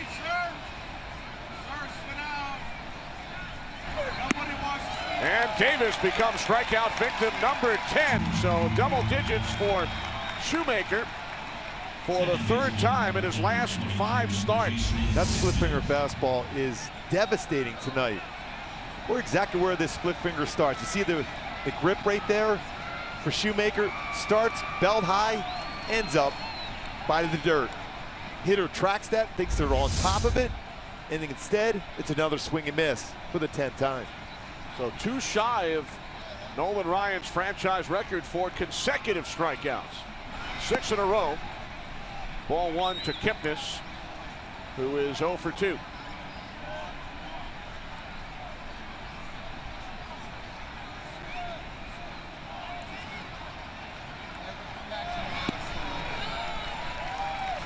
And the thing is, because he can throw his split finger fastball for strikes and his slider and his curve, he's getting some late swings on his fastball. All 9 Indians have struck out tonight. Uribe twice. The count now 2-1. In the last 40 years, only Curt Schilling and Greg Maddux have struck out as many as 50 in a row without issuing a walk. The strikeout streak will end, but Kipnis is retired as he flies out to the center fielder Mike Trout. Vote today, vote tomorrow. Vote for your 2016 All-Stars with the Esurance MLB All-Star Game ballot. Vote at MLB.com/vote. Catch all the excitement of the 87th MLB All-Star Game presented by MasterCard, July 12th, live on Fox. And it's right down the road in San Diego at Petco Park. You know he will be there. Oh, yes. No question. And what he has done, back-to-back MVPs of the All-Star Game, including a home run last year against Zach Greinke. Jose Ramirez, 1 for 2. Singled his last time up. 1 of 2 hits for the Indians. Up the middle, Petit. And the Indians are retired in order in the 6th.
Tell you what, right now the pitchers have been feasting on the hitters, which you wouldn't think that would be the case, especially the way Cleveland has swung the bats this season, scoring runs. But Shoemaker's been very good. Bauer has been very good himself for Cleveland.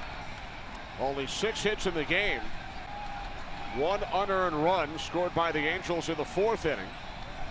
Bauer now facing Calhoun. He'll be followed by Trout and Pujols. Fouled off to the left side. 1-1.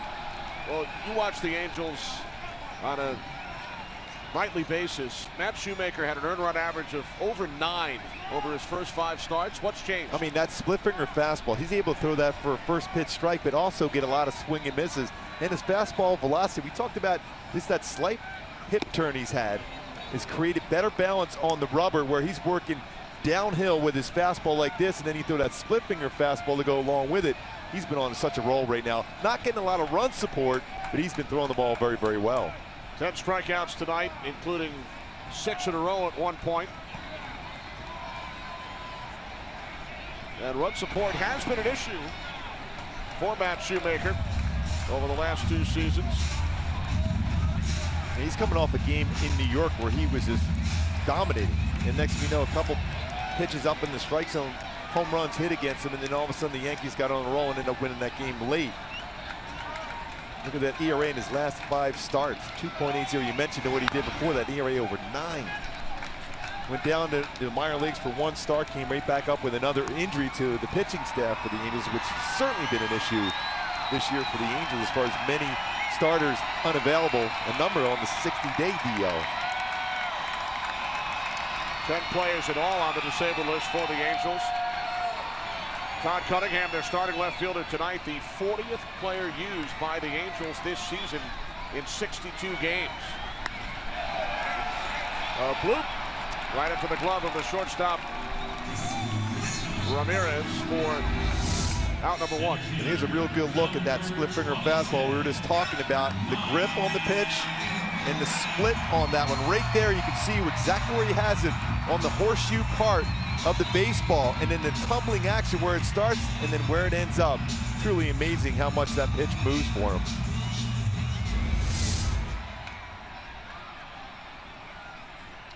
So 1 away, here's Trout, and he takes a called strike.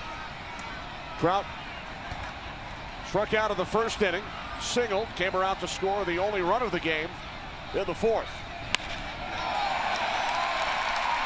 2nd hit of the game for Mike Trout. That was just a real good piece of hitting. That's a curveball at 78 miles an hour. After seeing Bauer so effectively pitch inside, even got Cole Calhoun on a jam shot. The pitch when he was up there at the plate, stays back, got the foot down, but keeps his bat back long enough on a low pitch on a curveball to be able to see that, track that down in the zone. That's why he is so special. Well, he had a game last year going against Chris Sale, one of the best pitchers in the game, on a 3-2 pitch. Sale threw him a perfect changeup with the bases loaded. He hit it out to center field for a grand slam. Very good as far as making adjustments on low pitches. Albert Pujols 1 for 2.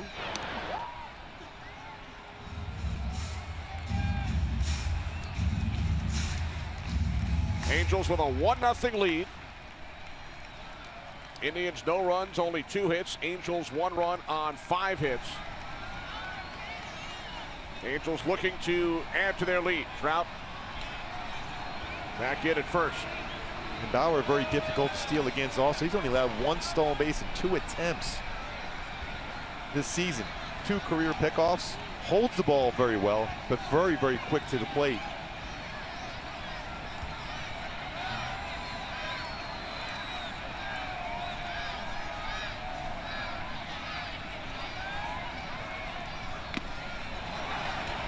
That's something that's taught at UCLA too, holding the baseball.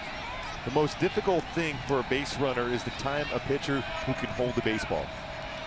It's the best deterrent to a running game. And it's not as easy as it looks. Because when you're out there on the mound as a pitcher, you're just trying to, you're geared up to try to get the hitter out. To be able to hold the ball like he does is not easy to do. Bauer part of a staff at UCLA that included the Pittsburgh Pirates' Garrett Cole. Can you imagine facing them in a weekend series? You're just hoping that somehow it was an El Nino year, you got some rain. And then Cole and Bauer were the first and third overall picks in the 2011 draft.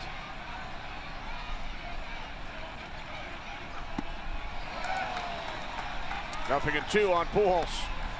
It's the first 0-2 count of the game for Bauer, even though he didn't throw many pitches. He's thrown the ball very well himself. He's really done a great job as far as getting his fastball inside.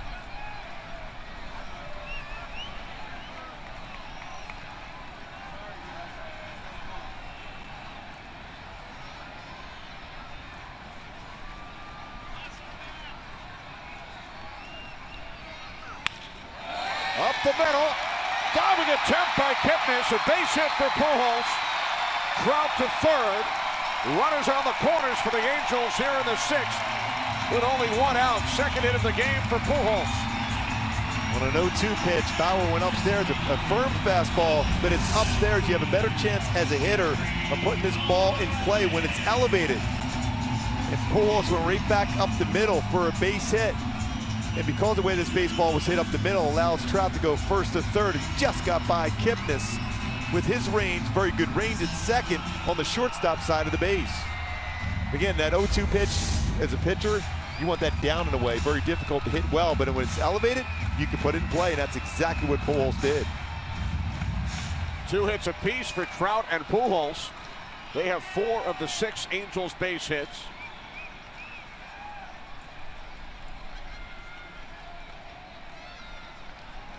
Marte at the plate.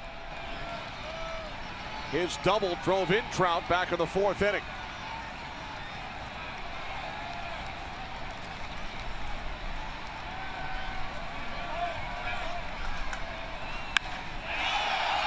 What a play by Uribe. And the Indians double up Pujols to end the inning.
Who doubled Pujols off first with the Angels threatening, runners on the corners. Marte lined into the double play. So the Angels lead remains 1-0, top of the 7th. Here's Napoli. Shoemaker missing low and away, ball 1. And these are the spots where Napoli has been very dangerous against his former team. 18 career home runs, including 38 RBI for Napoli against the Angels. He's 0 for 2 tonight. 1-1.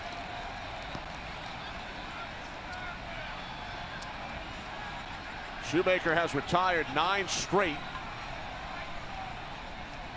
6 strikeouts during that span. Napoli gets the bat on it, and it drops in front of Trout for a base hit.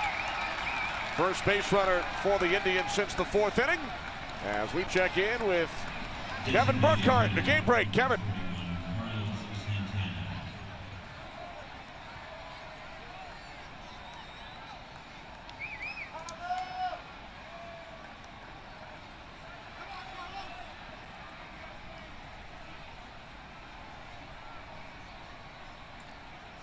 So the ex-Indian Michael Bourne comes through. Indians with the leadoff man on for the 2nd time tonight. And now Santana, who doubled in the 2nd, struck out in the 4th. Fastball missing away, ball 1.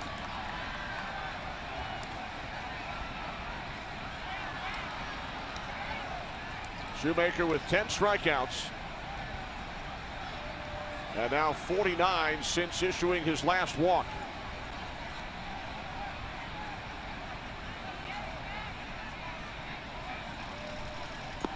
It was the 7th inning when Shoemaker was cruising along in New York with a 2-0 lead. Got a couple quick outs and then back-to-back home runs. He's in a tough spot right now, trying to maintain a 1-0 lead. Very similar type of game, very similar type of feel for Shoemaker and Mike Scioscia again today.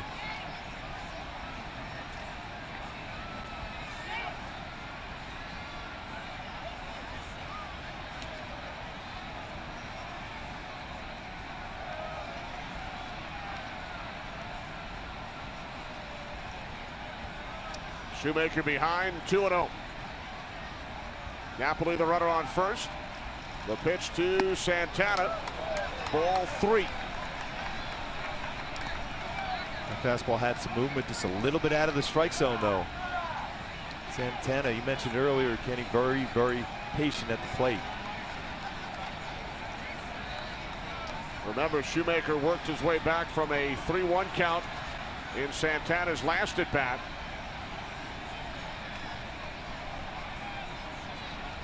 Now the 3-0, and the streak comes to an end.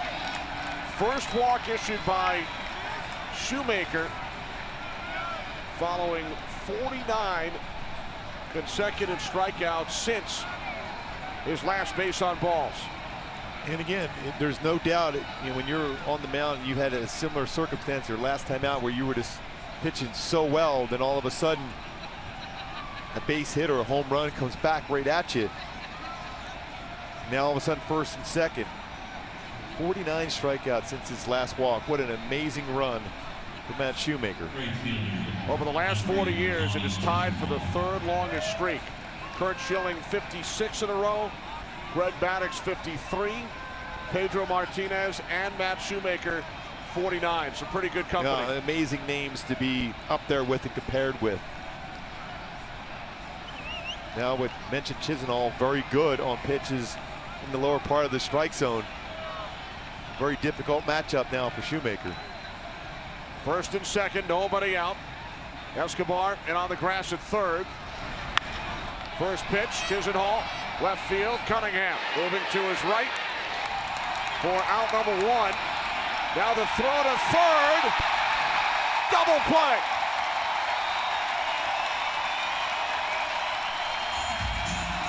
Napoli tagged out by Escobar. And the reason why that happened, Cunningham did a fantastic job as far as getting behind that baseball. It was hit well by Chisenhall, but look how he gets himself in very good throwing position. Catches that baseball on the throwing side of his body to one-hop perfect throw to 3rd base to get Napoli trying to advance to 3rd base. But it's all about the preparation, getting behind the baseball as well as Cunningham did to throw a perfect throw to 3rd base. Santana advanced to 2nd on the throw. So with 2 outs, here's Uribe, who has struck out twice. First pitch, center field, it's Trout. 7th inning stretch time in Anaheim, still 1-0 Angels.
Double play in the last half inning will lead off for the Angels here in the bottom of the 7th.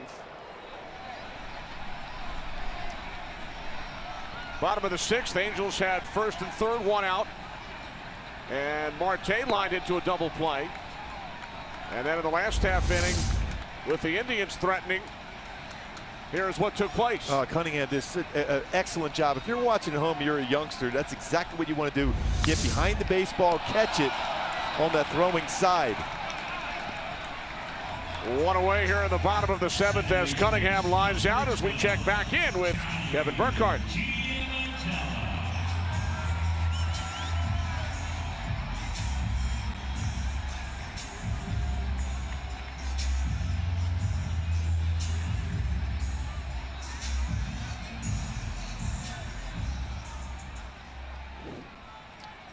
All right, thanks, Kevin. Look at the American League West standings.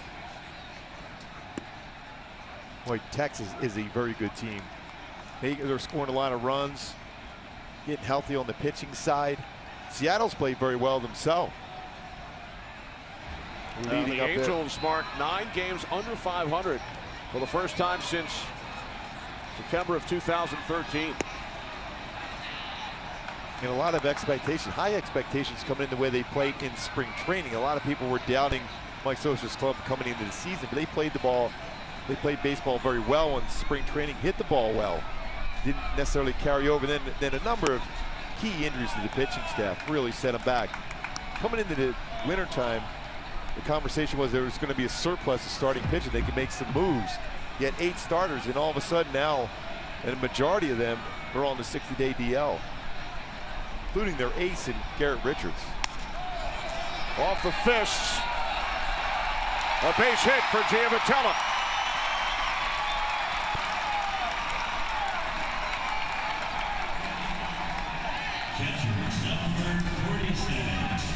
Again, another firm fastball in the inner half of the plate for Bauer, jamming another hitter. Or that back going, but just flare that into the outfield. Try to put that one in play. Not the good part of the bat on it, but enough to get it into the outfield for a base hit. The reaction by Bauer. Again, you're going to see a lot of that. Every time there's a flare in the outfield, it's an elevated pitch on the inner half of the plate. That's exactly what he tried to do, but it fell in there for a base hit. Here's Bandy, reached on an error his last time up. These are the times that Mike Scioscia loves to put a hit and run on.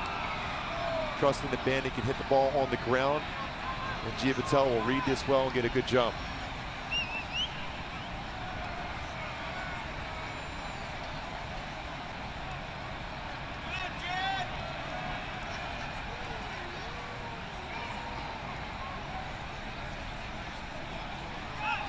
Runner goes, and a base hit through the hole into left field. Perfect execution. Runners on the corners for the Angels with one out.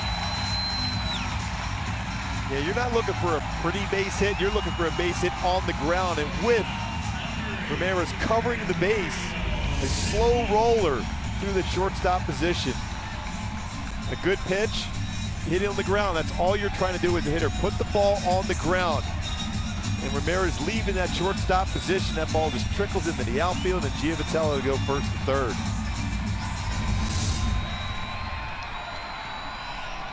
First and third with one out for the second straight inning for the Angels.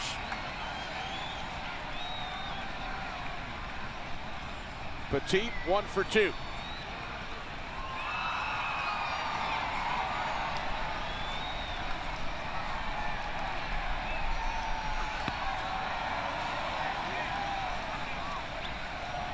Mike Scioscia's going to put on a safety squeeze.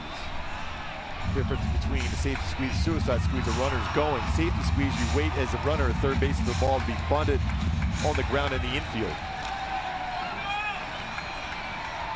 And going back to that play, that hit and run, though, it's surprising, though, you have Ramirez, the shortstop, covering the base with a right-handed batter at the plate. Vacated spot, ground ball through that hole. A lot of times you'll see the second baseman covering. Marked it foul, 0-2.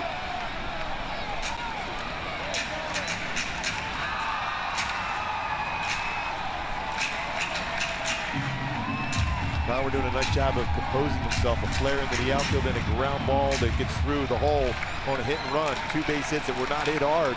All of a sudden it's first and third. He's reacted very well, got ahead of the count 0-2 here.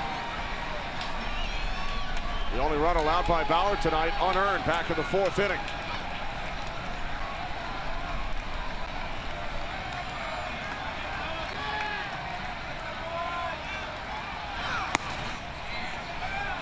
One and 2. Tommy Hunter up in the Indians' pen.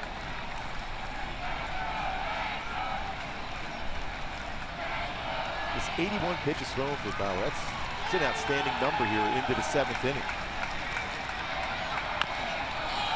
There's Bauer quickly off the mound, checks the runner at third, throws the first 2 away. There's a quick conversation with Ron Renicky and Johnny Giavitello. The Angels always have the contact play on. Very difficult read, though, as a third base as a base runner on a ground ball back to the pitcher. Starts to go, but then stops. And Bauer did a nice job, under control. Excellent fielding play by Trevor Bauer. Under control, looks him back, and then a good throw to first base. Again, going back to the 2 hits in this inning against him. For a young pitcher, he's really maintained his composure.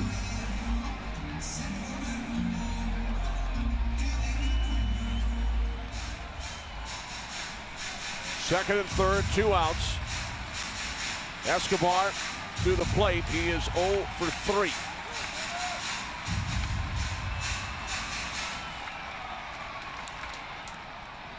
The teams are a combined 1 for 13 with runners in scoring position. The only hit, the Marte double, which drove in the game's only run back in the 4th inning.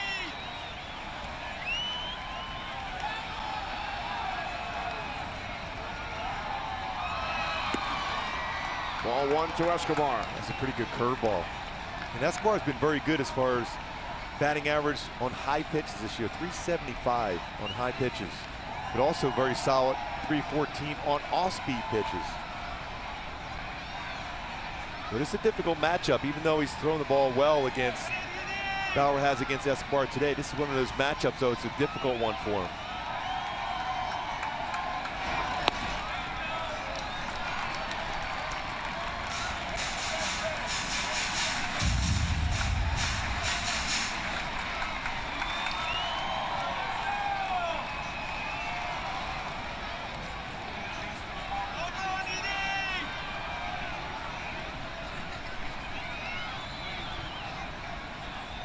a 2-0.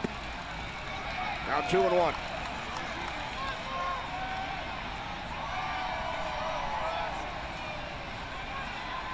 Second and third, 2 outs, bottom of the 7th inning. Giavotella and Bandy are the base runners for the Angels.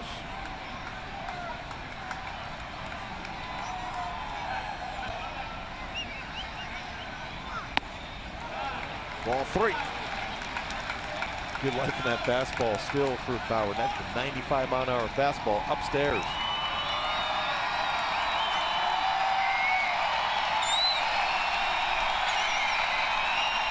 "15 pitches thrown this inning by Bauer.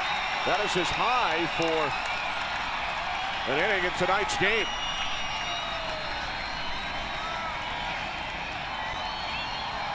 The 3-1, and Escobar fouls it off back behind first. The count is full. Pretty good indication of the life on the fastball. You're in a fastball count against a very good fastball hitter, yet you're late on a 94-mile-an-hour fastball. Bauer has thrown the ball very, very well tonight.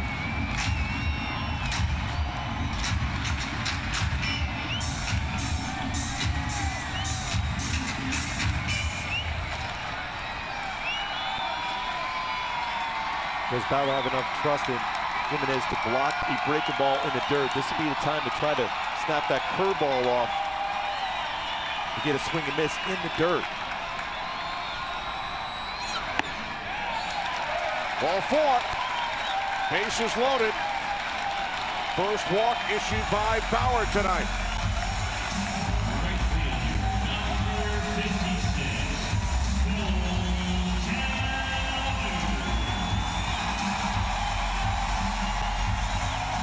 Here comes pitcher coach Mickey Callaway.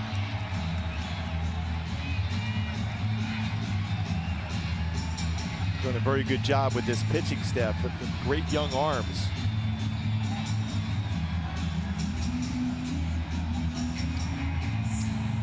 MLB.TV Premium, the #1 live streaming sports service, delivers everything you've come to expect and more. Watch every out-of-market game live in HD on over 400 supported devices. Visit MLB.TV for details. Bases loaded, 2 outs. Calhoun at the plate. He is 0 for 3 tonight and 1 for 10 lifetime against Bauer. And he's got great numbers with runners in scoring position and 2 outs. 429 batting average for Cole Calhoun in these spots right now. That's why I had a quick conversation with Mickey Callaway with Trevor Bauer to go over strategy here. Calhoun on the first pitch, pops it up, and it will drop in.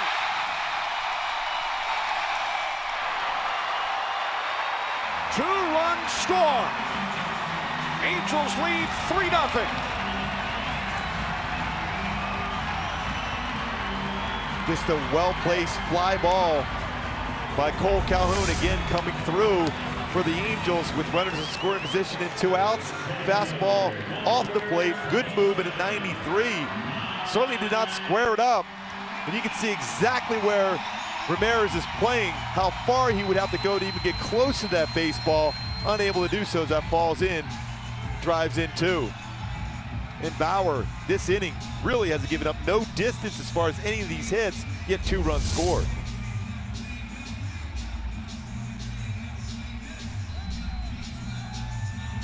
RBIs number 33 and 34 for Calhoun. He extends his hitting streak to 5 games.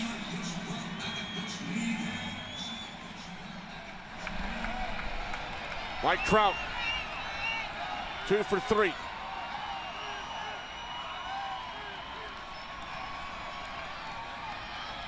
And Trout doesn't swing often at the first pitch, but this could be that moment he will try to do so, anticipating a fastball first pitch.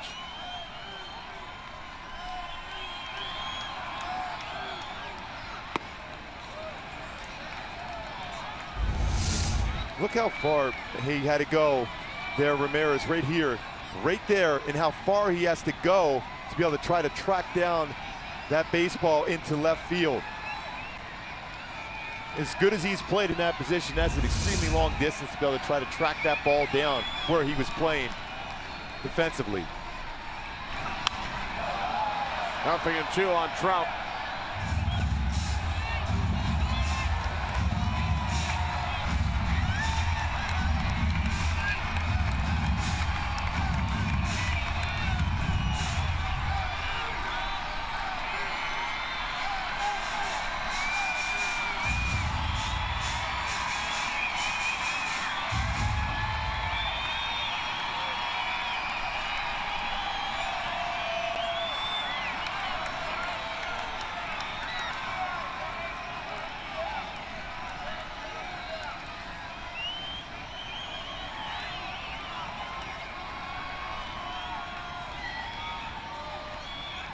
The 0-2 from Bauer in the dirt. 1 ball, 2 strikes. To get back to that pitch, that's the pitch I thought he would throw Escobar instead of the high fastball. It's very difficult as a hitter to lay off that pitch. And he had an open base too. So that's one of those pitches you look back on during the course of the game and think about it at night. It's 21 pitches he's thrown in this inning. That would be the pitch I think he could have threw to Escobar.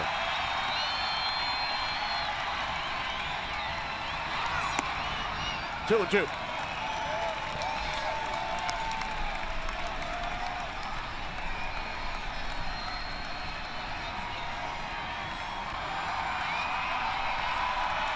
Francona looking on, more than likely the last batter for Bauer here. Francona looking on, one way or the other. His 23rd pitch of the inning. And he strikes out Trout to end the inning, but the Angels scored 2, now lead 3-0.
To extend the Angels' lead to 3-0, and Trevor Bauer not very happy when he returned to the Indians' dugout. Yeah, there were a couple of tough hits in that inning, really, against Bauer. No real good swings against him, and ended up giving up 2 earned runs.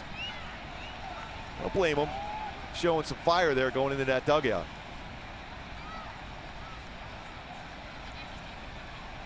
Naquin leads off for the Indians.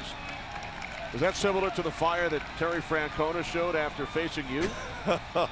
We had a great chat with the Indian skipper before the game today, and he brought up a game during your respective playing careers. He said he could never hit your slider, so his teammate Joe Carter would give him some help and would whistle. Yes, whistle when I was when he thought the slider was coming. And I had no idea. So I mean, I've talked to Terry for a lot of years. This is the first time he told me. Back in 1988, He said that Joe Carter knew exactly when I was throwing a slider, so he whistled, and I threw a slider about 8 feet in front of the plate, and he swung at it.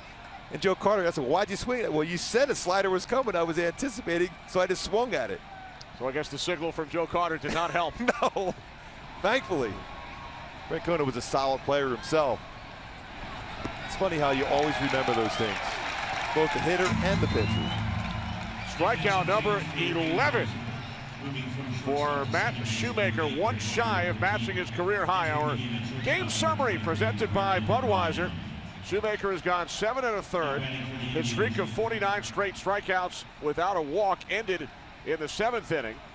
Bauer has allowed 2 earned runs and allowed that 2-out, 2-run single to Calhoun in the 7th. And what it does not say on that graphic is that Terry Francona was 1 for 7 lifetime against Mark Gubicza. So I guess my slider was pretty good after all. At least 6 out of the 7 times. Yes. I'm sure that one hit, I can't remember, probably did some damage against me, though. A pinch hitter, Michael Martinez, batting for Jimenez with 1 away here in the top of the 8th. Another very versatile player for Terry Francona. Martinez, a great story himself. Played some outfield. An infielder by trade, played outfield last night. Been very solid with 294 batting average, but really puts the ball in play hard. Very good speed in the outfield, even though he's an infielder. A number of different infielders playing the outfield. Chisenhall, a third baseman, playing right field tonight.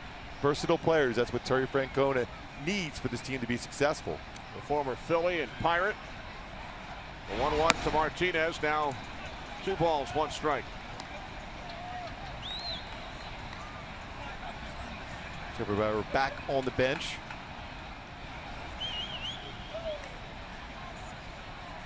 As that look's still going now, as any starting pitcher would when you make quality pitches and a couple flares hurt you.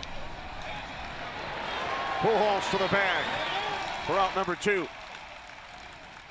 If you're an MLB fan, then you need the all-new Fox Sports app. Get exclusive videos and content, including player profiles, live scores, highlights, plus breaking news, opinions, and analysis. Download now on iTunes, Google Play, or visit foxsports.com/app. 2 away, here's Davis. Mark, the Angels really needed this performance from Shoemaker tonight after having to use 6 pitchers in last night's game. And that's been the case really for a number of starts here from the other starters outside of Shoemaker, who's been very, very good as far as getting deep in the game for Mike Socha's club. He retires the Indians in order in the 8th.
Anaheim, Kenny Albert, Mark Gubicza, a 3-0 lead for the Angels. They scored an unearned run in the 4th, and then 2 runs in the 7th off Trevor Bauer. 108 pitches for Matt Shoemaker. Has not allowed a run. Has struck out 11. Strike 1 to Albert Pujols. Yan Gomes, the new Indians catcher. Houston Street up in the Angels' pen. Yeah, the way Shoemaker's looking, though, in the dugout, I think Mike Scioscia's going to allow him to go back out there. If there's a base runner, then he'll make that move. But at this moment, Shoemaker looking for his first career shutout. And his first career complete game. This is his 57th start. A complete game last night from the Indians' Corey Kluber. Allowed only 3 hits, struck out 8. Retired the last 11 batters he faced. Kluber's 9th complete game since 2014, most in the American League. Yeah, the 2014 Cy Young Award winner in the American League in 2014 looked every bit of that last night. Complete command throughout for the Indians. The 2-2 to Pujols, who has 2 hits today. Into the shift. Pujols grounds out. He is now 2 for 4. Well, David Ortiz, Bryce Harper, Mike Trout, and all of baseball's superstars come together for the primetime event that will light up the summer. The MLB All-Star Game from San Diego, July 12th, only on Fox. And how about the season David Ortiz is having? He leads all of baseball and runs batted in. It is amazing. He's, he announced before the season started he is retiring after this season, but boy, is he. There's so many people saying, please do not. A lot of pitchers are saying, please do. His former manager, Terry Francona, in the Indians dugout. They won a pair of World Series titles together. Marte drove in the first run back in the 4th inning with a double to left, an unearned run. Angels have lost 5 straight. They lead tonight's game against Trevor Bauer and the Indians 3-0. Just 1 walk allowed by Bauer. 2 punch-outs, both against Mike Trout.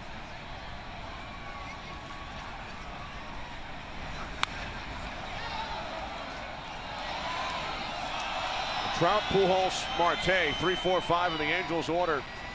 0 for 11 in last night's game. Tonight, they are 5 for 11. It's really been putting the ball in play in those situations and been successful doing so. 5 of the 9 Angels hits from that trio. And it was Calhoun who bats in front of Trout, who drove in 2 runs in the 7th. Well, I'll tell you what, we talked about, Kenny, how Terry Francona is such a player's manager. After that tough inning for Trevor Bauer, a couple flares and a ground ball through the hole on a hit and run, he brings his youngster back out to the mound. Trevor Bauer's trying to reward him by going out there and putting up a 1-2-3 inning, but that tells you what kind of a manager Francona is, to give him a chance. He saw the energy and the anger.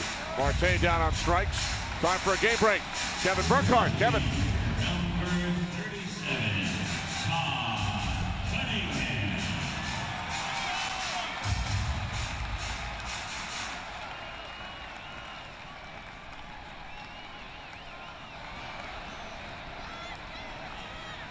All right, thanks, Kevin. 2 outs, bottom of the 8th here in Anaheim. Todd Cunningham in his Angels debut, 0 for 3 at the plate, but he's made some terrific defensive plays. Was part of a double play back in the 7th inning to keep it a 1-0 game at that point.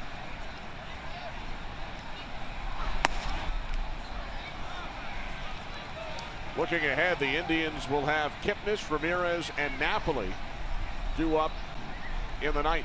It always seems like Napoli always comes up in those moments too against his former team. Barehanded by Uribe. What a play. We head to the 9th. Still do it, Ken. He can still do it at 3rd.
3-0 lead for the Angels. A tremendous performance from their starter, Matt Shoemaker.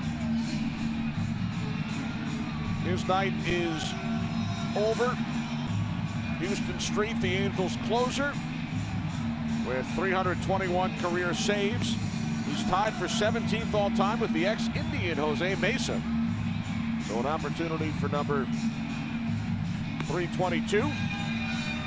After Shoemaker, in 8 innings, allows only 3 hits, no runs, 1 walk. He strikes out 11. Finally allowed a walk in the 7th inning, which ended a streak of 49 consecutive strikeouts since his last walk. Just an amazing performance for Shoemaker, especially when you watch the way Cleveland swung the bats last night. The execution, especially get ahead of the count right away, a number of 0-2 counts throughout the game. But now, Houston Street's going to have to go through the tough part of the lineup for Cleveland. Jason Kipnis will lead off. Kipnis 0 for 3. Then Ramirez, then Napoli. Ball 1 from Street. And Street's fastball is going to be 87 to 90. Very good changeup and slider. Got 18, make that 10 career saves against Cleveland. 19th game. 1-0 mark with an ERA 0.90 against Cleveland for Houston Street.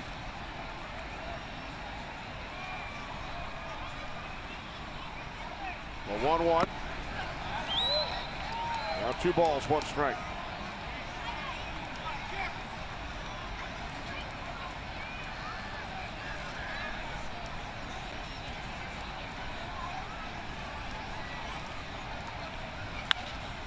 Popped up. Petit backpedaling.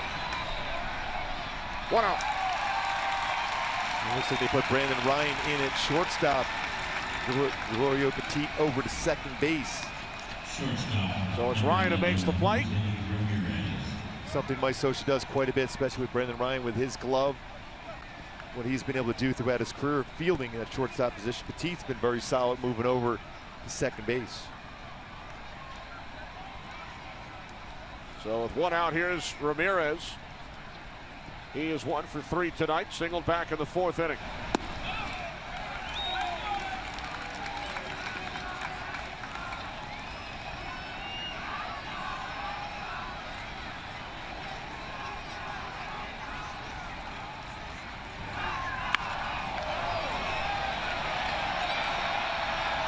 Base hit into left center off the bat of Ramirez. So a 1 out base runner for the Indians here in the top of the 9th. It's been a hitting machine for Cleveland. 2 hit performance, 2 for 4. Batting average coming in the game at 305.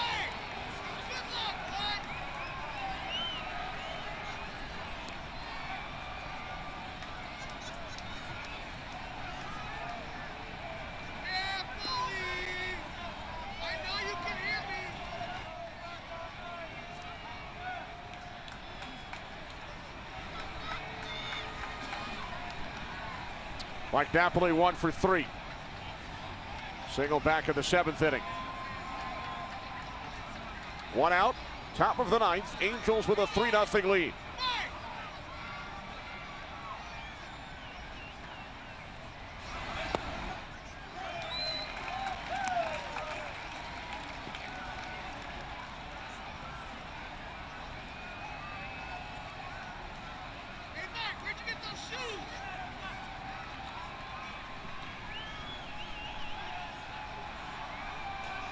The 0-1 from Street. 1 ball, 1 strike.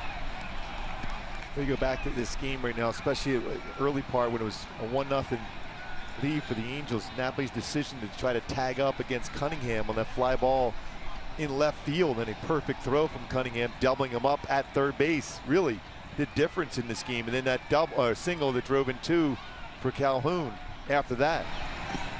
But it was 1-0 at that point. Again, you always want to be aggressive as a base runner, but in the plays in front of you, especially as a left fielder who has a good throwing arm like Cunningham, it's a dangerous play. You can credit Cunningham for getting behind that baseball well in a perfect throw. You know, he got behind that baseball for Todd Cunningham, and then the one-hop throw right into Escobar, who was able to apply the tag on Napoli, trying to go to third. That was back in the 7th inning. Now 2-2 on Napoli with Santana on deck.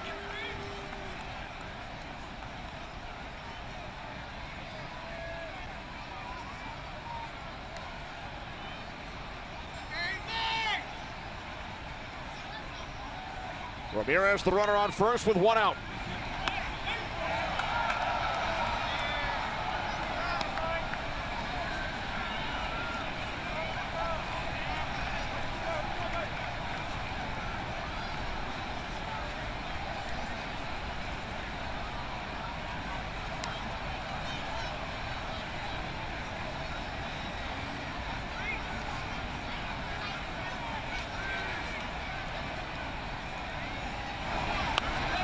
Another foul. Well, he will battle you at that plate. Talked about how many pitches he sees each appearance. 4.69 pitches per plate appearance, and he fouls off some very good pitchers' pitches out of the strike zone. And he will strike out on occasion, but he will fight you in that batter's box.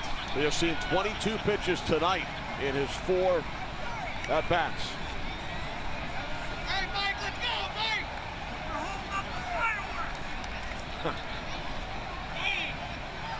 Somebody just yelled, Mike, you're holding up the fireworks. Off the fish, into center field for a base hit. So 2 on with 1 out. And the potential tying run will come to the plate. Boy, when you look at his approach right there, Kenny, he was just trying to make contact. There's times during the game where he'll try to drive the ball out of the ballpark. He's just trying to make contact. Shorten up the swing. See how he shortened it up for a base hit. Up the middle. Knows that he needs to get on base, especially with 2 strikes on him. Fought off some tough pitches and eventually a base hit up the middle. Not exactly squared up, but put in play. So the Indians, who had only 3 hits in 8 innings against the Angels starter Matt Shoemaker, with back-to-back base hits here in the 9th. Ramirez and Napoli. Carlos Santana, 1 for 2 with a walk. Ball 1.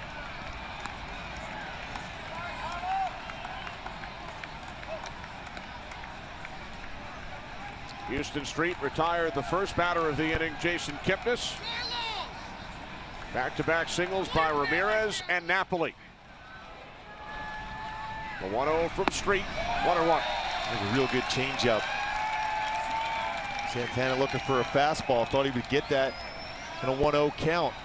With 2 on, trying to do some damage. Instead, the veteran throws a changeup in a fastball count.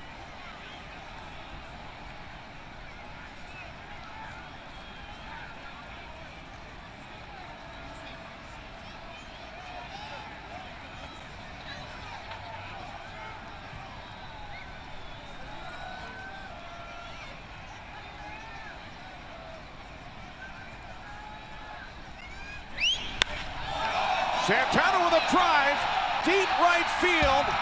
It's off the out-of-town scoreboard. 1 run scores. Moving to third is Napoli. It's now a 3-1 game. Santana coming so close to tying it with 1 swing of the bat. Yeah, that was an elevated changeup, and he jumped on it. It's the second shot he hit in this game. You see that changeup up, how well he brought his hands up on that baseball. He just missed tying the game up. That's not an easy thing to do on a changeup, to bring your hands up like that and drive the ball off the wall, but played extremely well by Cole Calhoun to keep it to a single, to keep a double play in order. Santana drives in his 29th run. 1st and 3rd for Lonnie Chisenhall.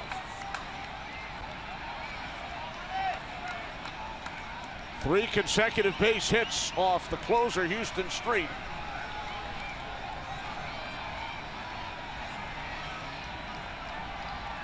Still only 1 out.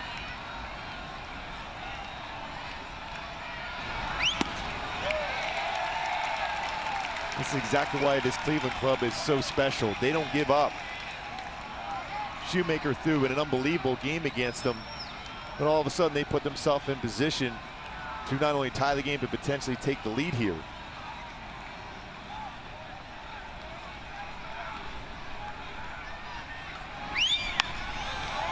Chisenhall, left field. Cunningham under it. 2 outs. Napoli comes home, scores on the sacrifice fly. It's now a 1-run game. And a smart play by Cunningham. He got behind that baseball. The thought process was for him, get that in to second base as quick as possible. The run's going to score, but you want to prevent Santana from getting in the scoring position himself. And now you have to deal with one of the best young players in the game coming to the plate for the Cleveland Indians. Francisco Lindor pinch hitting for Juan Uribe. With 2 outs, top of the 9th inning, Indians down to their final out. Santana, the runner on first. 2 runs in the inning on 3 base hits and a sacrifice fly. Ball 1 to Lindor.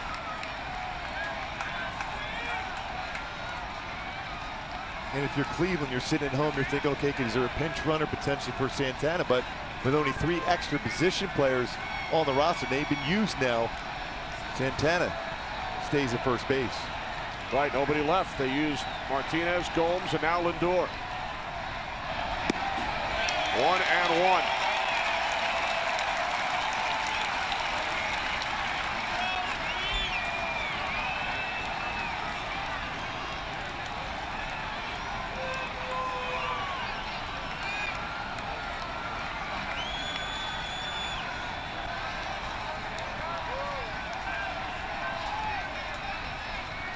Pitch number 21 from Houston Street, strike 2.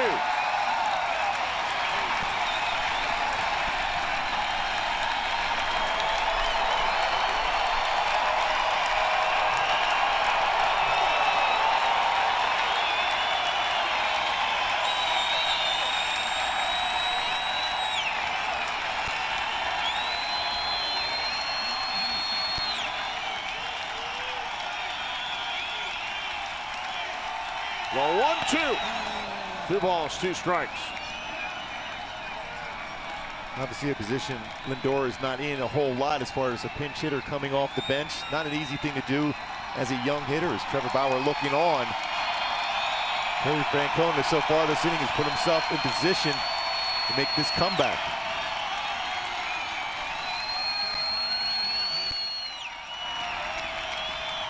The 2-2 to Lindor. Fouls it back to the screen to stay alive.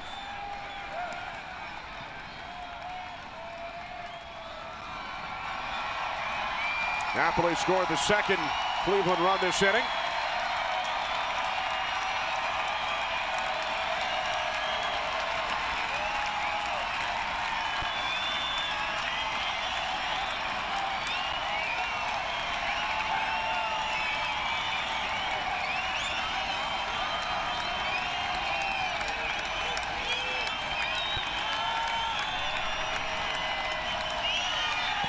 In the dirt.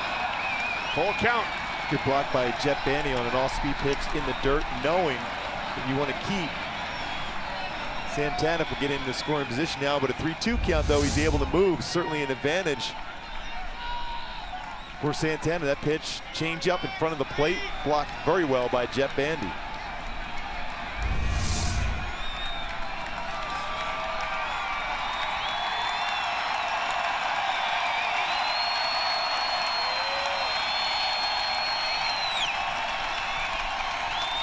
Runner goes, payoff pitch, foul back.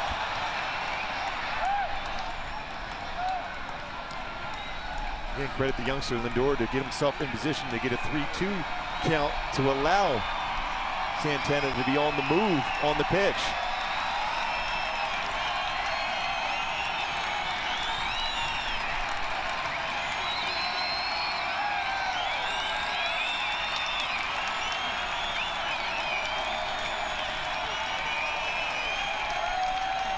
There goes Santana. Ball 4 to Lindor. So the Indians now with the potential tying run in scoring position.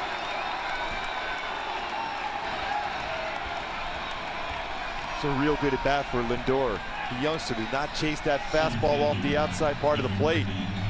Fought off some tough pitches, worked the walk.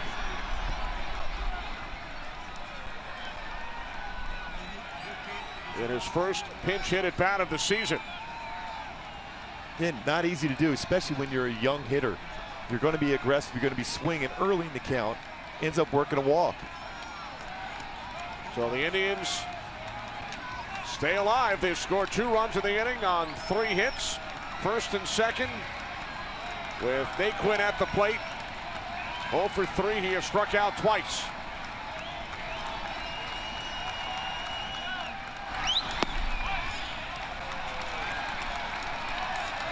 As far as outfield arms for the Angels coming in, we saw him early. Very good throwing arm. Trout has improved quite a bit. Had a career-high 7 outfield assists last year in center. Cole Calhoun, the Gold Glove winner in the American League in right field, a plus throwing arm, 22 outfield assists last 3 years. 28th pitch of the inning from Houston Street, a base hit into right field. Here comes Santana. The throw to the plate is high. We are tied at 3.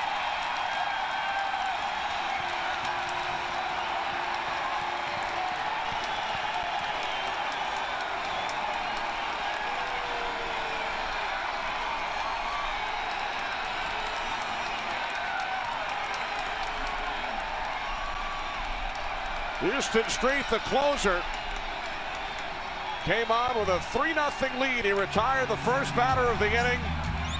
He has allowed 3 runs on 4 hits. The Indians have tied the game in the top of the 9th inning.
Run here at the top of the 9th.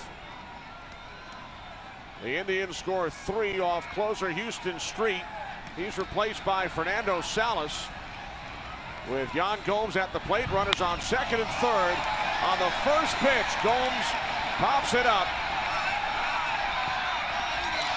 And the top of the 9th finally comes to an end as Escobar makes the play. We are tied at 3 heading to the bottom of the 9th.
Top of the ninth inning as the Indians scored 3 against the closer Houston Street. Boy, this is a real good piece of hitting. Went down on a fastball running away.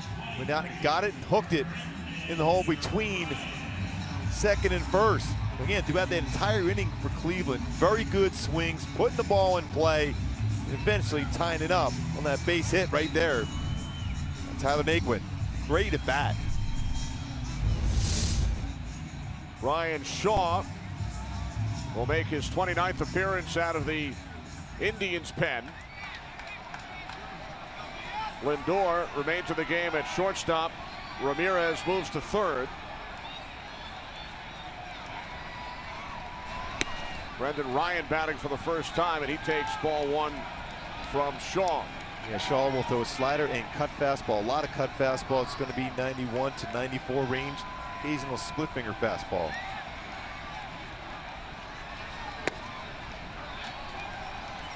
There's that cut fastball right there, right on the outside corner once again.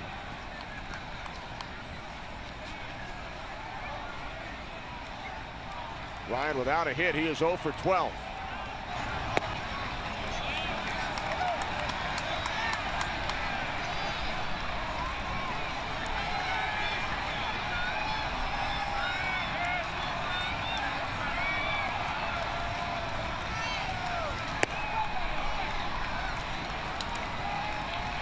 So with 25 strikeouts and 24 innings pitched this year, hasn't been quite as effective out of the bullpen for Cleveland this year. ERA 4.88, 6 home runs allowed in 24 innings pitched.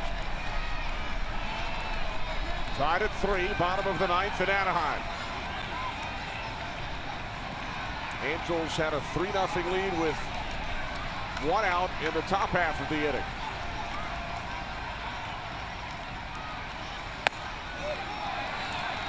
Besides that base hit by Naquin, there was a couple really good at-bats. Lindor coming in the pinch hit, worked the walk. Napoli fought off some tough pitch before Flair went into center field. So some really good at-bats in that inning for Cleveland.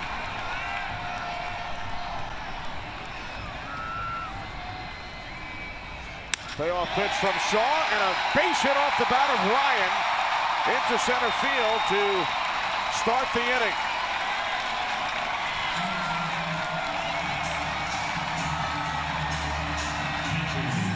First base hit, wearing the Angel uniform for Ryan. Cut fastball at the end of the bat, but placed well. Not easy to get anything by Lindor at shortstop, but was able to do so.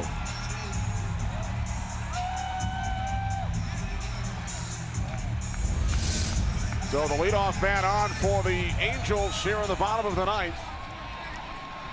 Bandy 1 for 3. Ramirez in on the grass at third.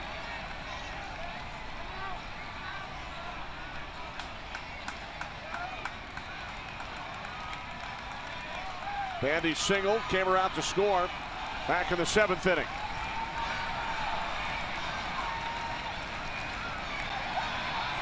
He has 1 sacrifice bunt this season. The toss to first by Shaw. Ryan now in scoring position. Solid job by Jet Bandy. Hasn't been asked to square around a bunt a whole lot in his baseball career. Been able to get that one down though. Big strong hitter with power. Gets that bunt down. Great technique as far as squaring that bat up. It's not moving around. Push that ball right down to the infield grass. Successful sack.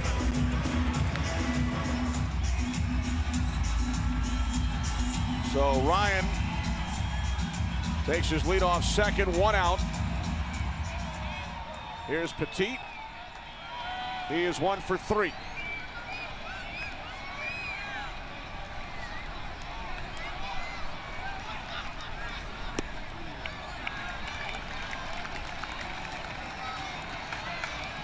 Boy, if you're a hitter against Shaw, you got to think in terms of tracking something on the outer part of the plate. Sliders and cut fastballs.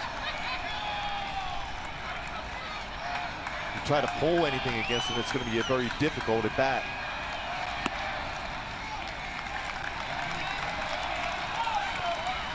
Two 2-0 on Petit. Bottom of the ninth, 3-3 game. Indians scored 3 in the top half off that man, Houston Street.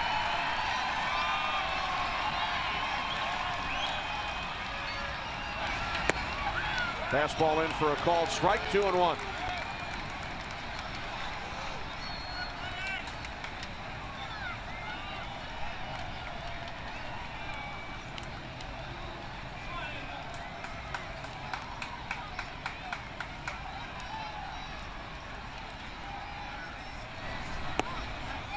Ball 3.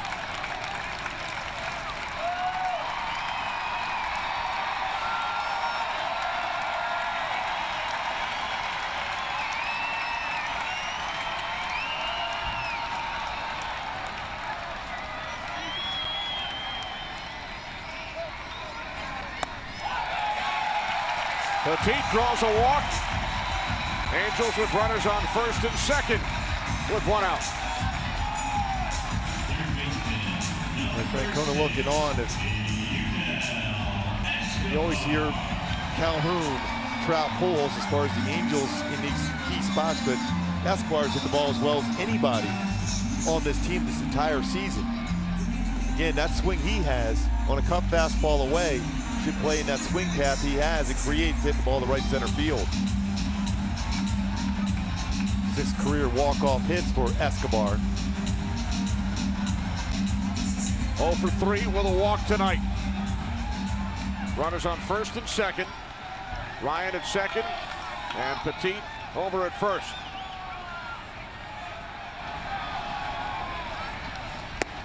Ball 1-2, Escobar as Shaw misses low and away.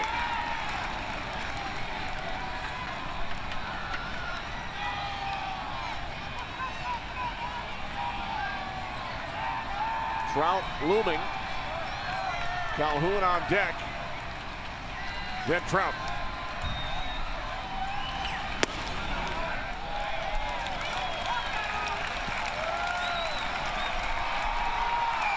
That indoor cut fastball, but off the plate in. More just to show something on the inner half of the plate before going right back outside again.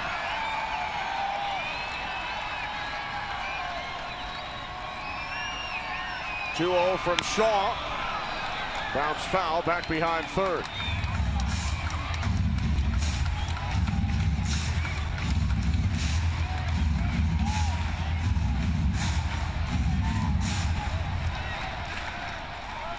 Ryan. Petit.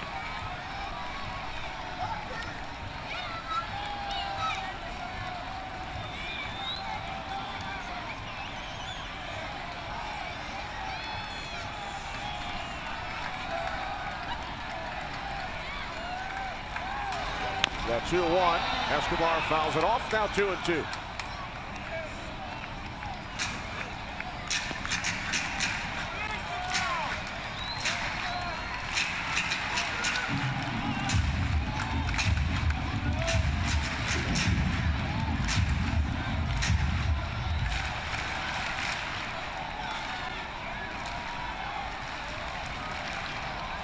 Cleveland's bullpen is solid ERA out of the bullpen, 3.39, which is 6th best in the American League in that category. So not only do they have that good starting pitching, but the bullpen solid also.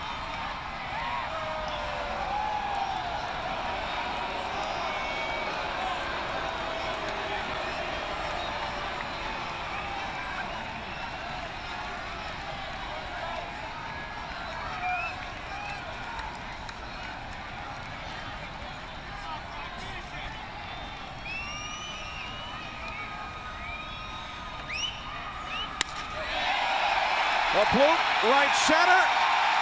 Here comes Ryan. The Angels win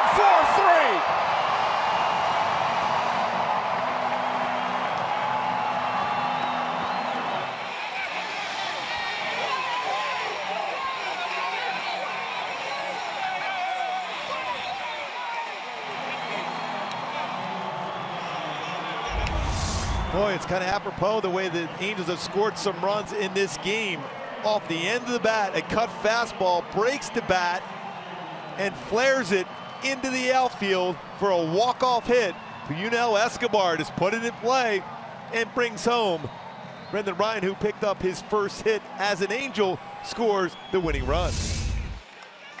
A wild finish. Yes, as runs the there. Indians score 3 in the top of the 9th. And then the Angels come back and win it in the bottom of the 9th. Angels' 5-game losing streak comes to an end. The final score from Anaheim, 4-3 Angels, coming up next on FS1 NHRA qualifying. For Mark Gubiza and our entire FS1 crew, I'm Kenny Albert. Good night from Anaheim.